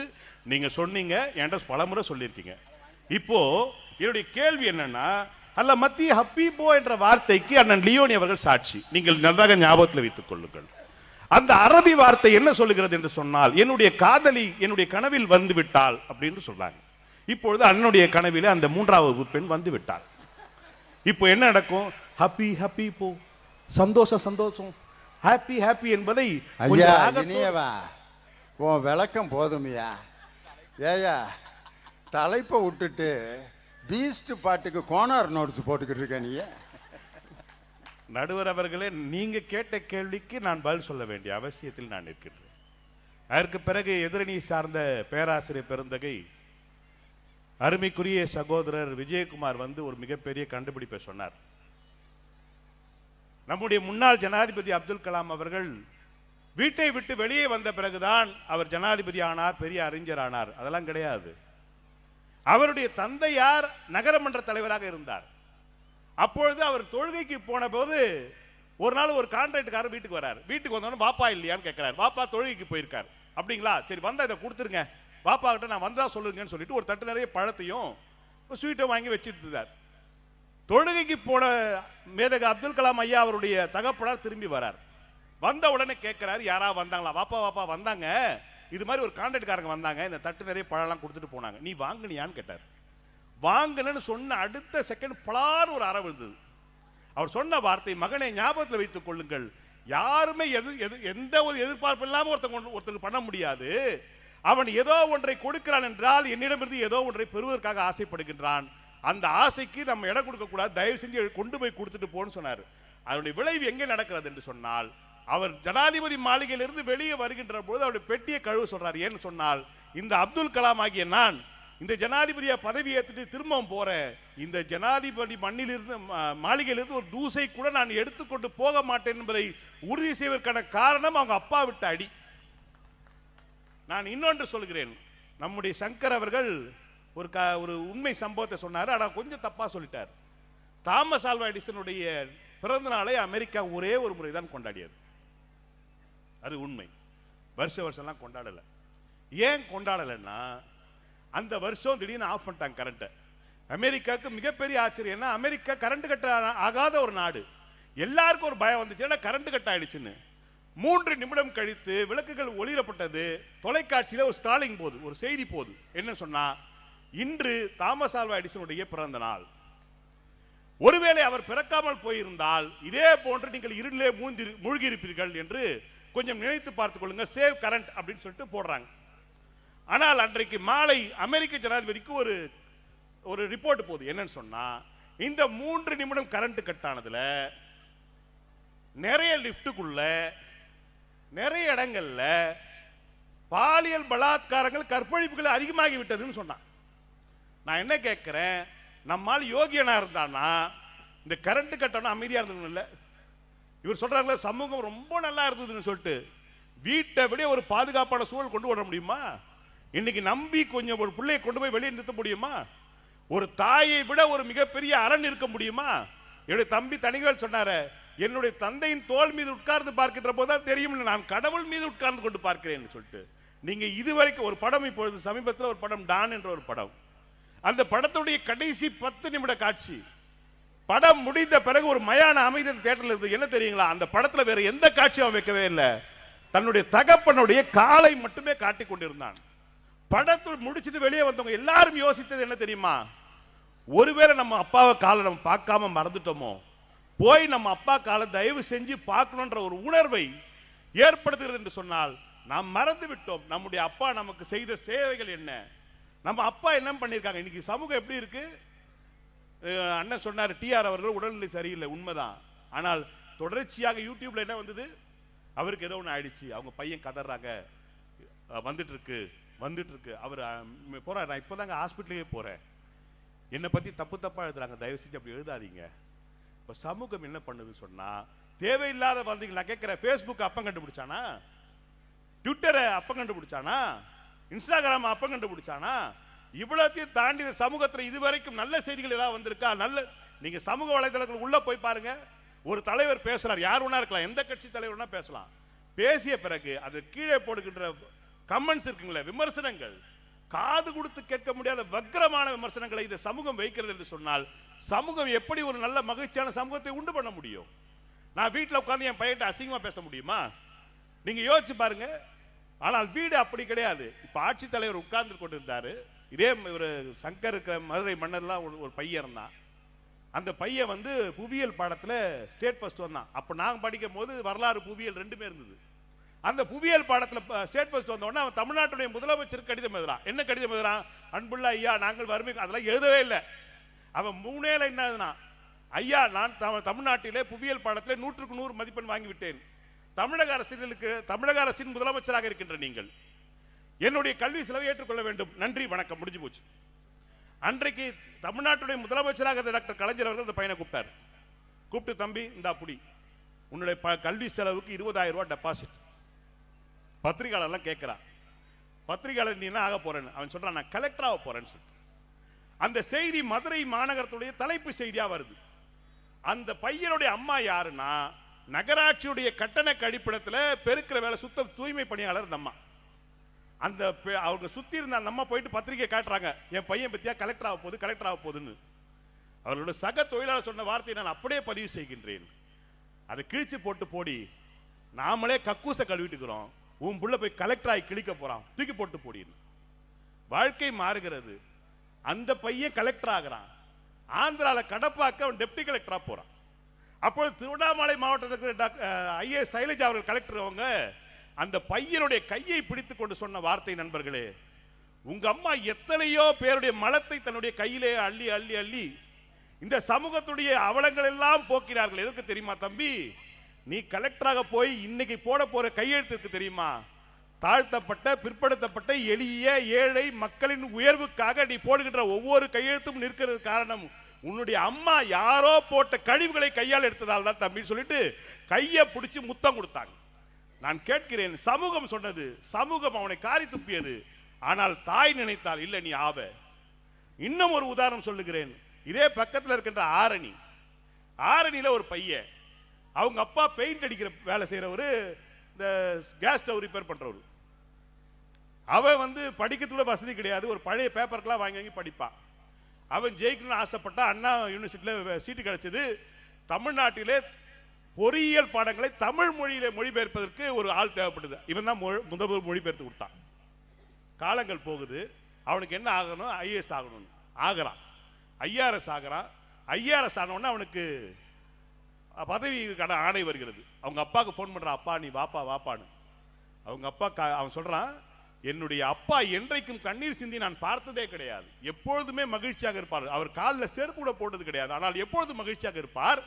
ஆனால் என்னை அப்பாவை அழைத்தேன், அப்பா சென்னை வந்தார். சென்னை வந்த உடனே இந்தாங்கப்பா எனக்கு வேலை கிடைச்சிருச்சு, எனக்கு அப்பாயின்மெண்ட் கொடுத்துருக்காங்கன்னு சொல்லிட்டு கையில் கொடுத்த உடனே கையில பார்த்துட்டு எங்கடா வேலை கொடுத்துருக்காங்கன்னு கேட்ட உடனே சென்னையில் இருக்கின்ற பெரியார் மாளிகையிலே எனக்கு வேலை கிடைத்திருக்கிறது என்று சொன்ன உடனே அவங்க அப்பா கையை பிடிச்சிட்டு கதறி கதறி அழுதுருக்கார்.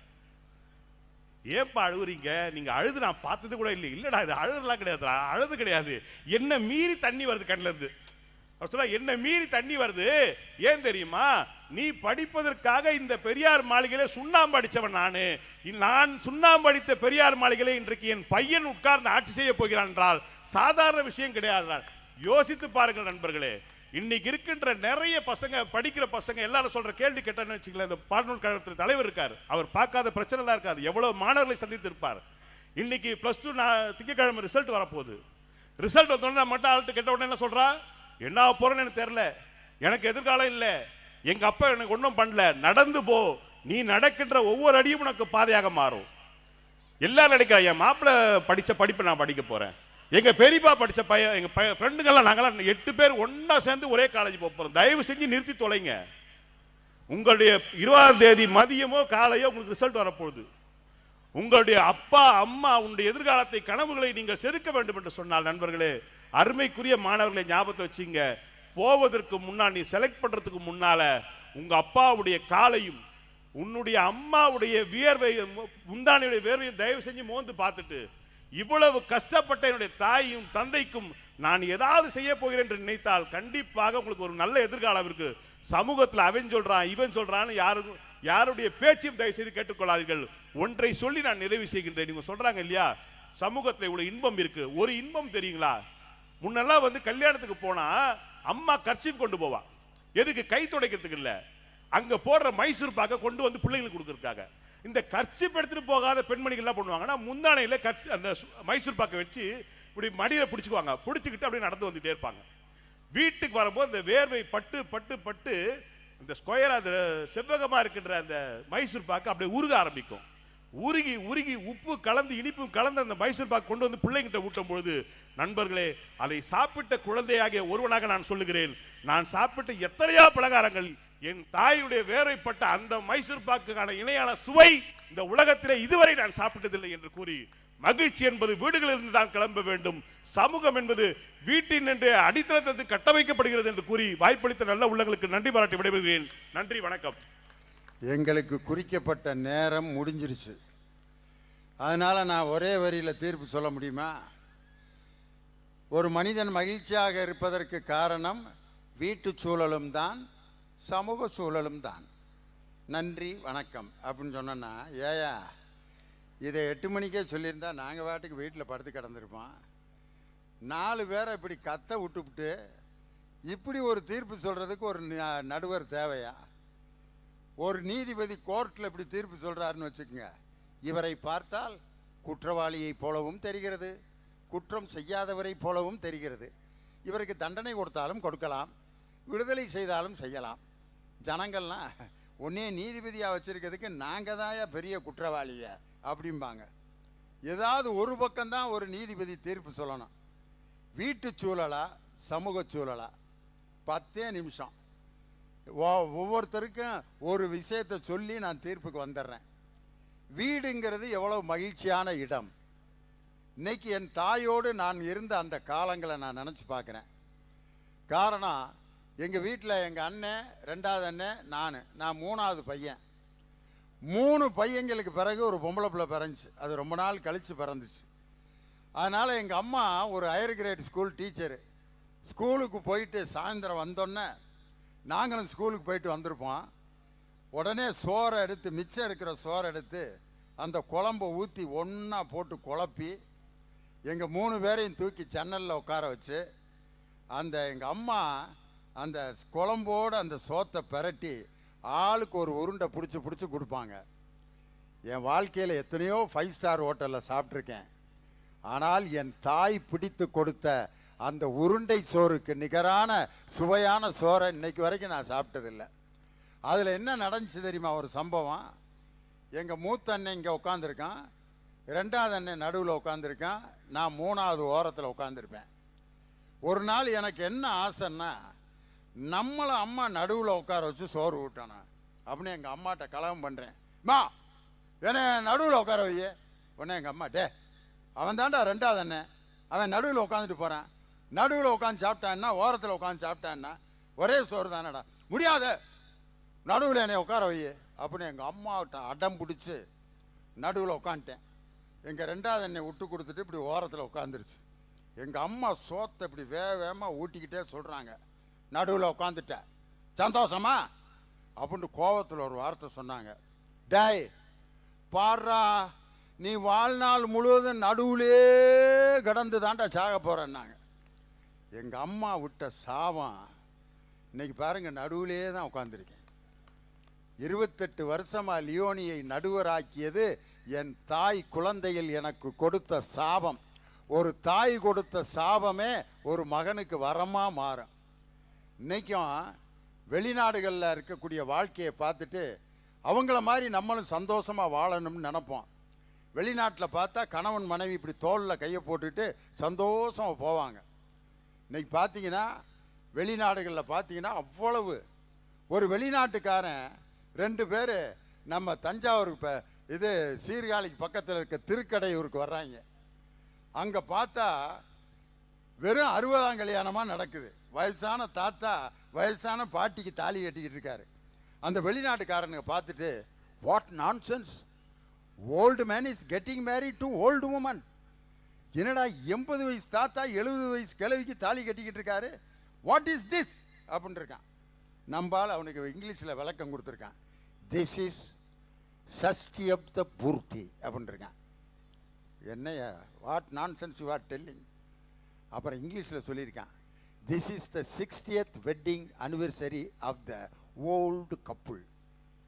வெள்ளைக்காரன் அசந்துட்டான். என்னடா கிறுக்கனாக இருக்காங்க தமிழ்நாட்டில்.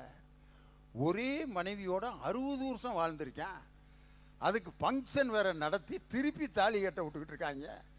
கிறுக்கங்களாக இருப்பாங்க போல இருக்கு.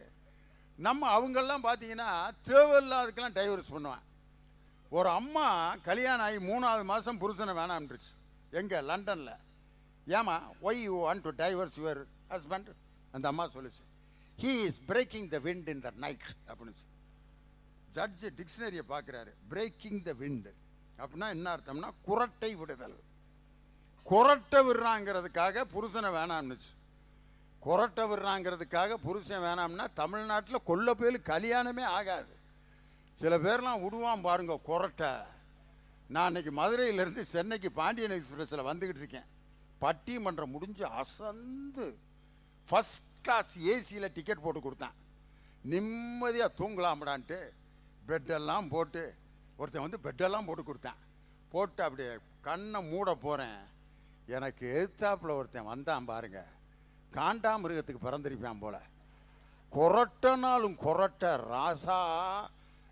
Escort tractor, Ashok Leyland bus, மாவரைக்கிற மிஷினு எல்லாத்தையும் கலந்து அடிக்கிறான். நம்பர் பயந்து எந்திரிச்சு, டேய் எங்கே இருந்துடா எனக்குன்னே வந்து சேர்ந்தங்க. இன்னொருத்தன் நைட்டு 1 மணிக்கு அப்பர் பர்த்தில். என் வாழ்க்கையில் அப்படி ஒரு குரட்டை நான் கேட்டதே இல்லை. பழைய நீராவி என்ஜின்னு வாரன் அடித்த மாதிரி விட்டுக்கிட்டு இருக்கான். 5000 ரூபாய்க்கு டிக்கெட் எடுத்துட்டு தூங்காமல் இந்த 2 வயலுக்கும் வாட்ச்மேன் வேலை விடிய விடிய நான் பார்த்துக்கிட்டு வர்றதா. நான் நினச்சேன் இவனுங்க கூட பரவாயில்ல, இவனுங்களை கல்யாணம் பண்ணி குடும்பம் நடத்திக்கிட்டு இருக்கிற பொம்பளைகளை யோசனை பண்ணி பார்த்தேன். என்னையால் ஒரு நாள் ஜீரணிக்க முடியலையே, அவர்கள் எப்படி வாழ்கிறார்கள்னு யோசித்தேன். நம்ம இப்படித்தான் ஒரு அம்மாவுக்கு ஒரு கொரட்டைக்காரனை கல்யாணம் பண்ணி வச்சுட்டாங்க. பயங்கரமான கொரட்டைக்காரன். கல்யாணம் முடிஞ்சு பக்கத்தில் படுத்துருக்கு. நம்பர் அந்த அம்மா ஐயோ அப்பா வெளியே ஒடியாந்து ஒரு மாவரைக்கிற மிஷினை கொண்டு வந்து என் தலையில் கட்டி வச்சுட்டாங்க.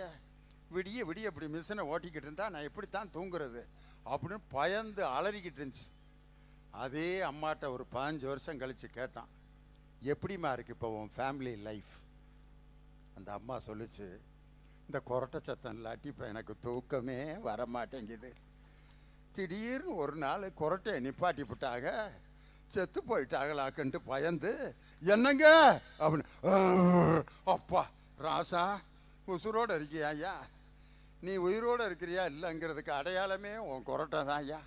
இதை மட்டும் நிப்பாட்டிராதையா, நான் அதை கேட்டுக்கிட்டே தூங்குறேன்ட்டு. எந்த குரட்டை ஒலி ஈன குரலாக கேட்டதோ அதே குரட்டை ஒலியை சங்கீதமாக மாற்றிக்கொண்டு வாழ்வதுதான் வாழ்க்கையினுடைய மிகப்பெரிய. ஒரு மனிதன் முடங்கி கிடந்தால், அவன் வீட்டுக்குள்ளே முடங்கி கிடந்தால் விரிந்த பார்வை அவனுக்கு வராது. பாரதிதாசன் சொன்னதை போல, மானுட சமுத்திரம் நான் என்று கூவு, உலகை பார், பரந்த உலகத்தை பார், விசால பார்வையால் விழுங்கு மக்களினர். ஒரு மனிதனுடைய பார்வை விசாலமாக இருக்கணும். எப்ப சென்னையில் ஒரு மிகப்பெரிய வெள்ளம் பாதிக்கப்பட்ட சமயத்தில் நடந்த ஒரு சம்பவத்தை சொல்லி நான் தீர்ப்பு சொல்றேன். ஒரு வீட்டில் ஒரு நிறை மாத கர்ப்பிணி வெள்ளத்தில் பாதிக்கப்பட்டா. அந்த அம்மா வந்து முருகனை கும்பிடுற ஒரு மிகப்பெரிய முருக பக்தை. பிள்ளை பிறந்தா செந்தில்குமார் அல்லது பழனி அல்லது முருகன் அல்லது அப்படின்ட்டு முருகனுடைய பேரில் ஏதாவது ஒன்றை வைக்கணும் அப்படின்னு முடிவு பண்ணியிருந்தாங்க. அந்த அம்மா வெள்ளத்தில் மாட்டிக்கிச்சு. இன்னும் கொஞ்ச நேரத்தில் வெள்ளம் அந்த வீட்டை சூழ்ந்து அந்த கர்ப்பிணி பெண் சாக போகிற நிலைமையில் ஒரு இளைஞன் உள்ள குதிச்சு அந்த அம்மாவை தோளில் தூக்கிட்டு அப்படியே நீச்சல் அடிச்சுட்டு வந்து படகுல ஏற்றி அந்த பெண்ணை ஆஸ்பத்திரியில் சேர்த்து அந்த பெண் அழகான ஒரு ஆண் குழந்தையை பெற்றெடுத்தாள்.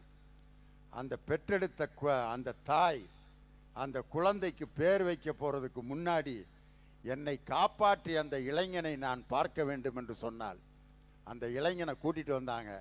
அந்த இளைஞன் பெயர் முகமது யூனுஸ்.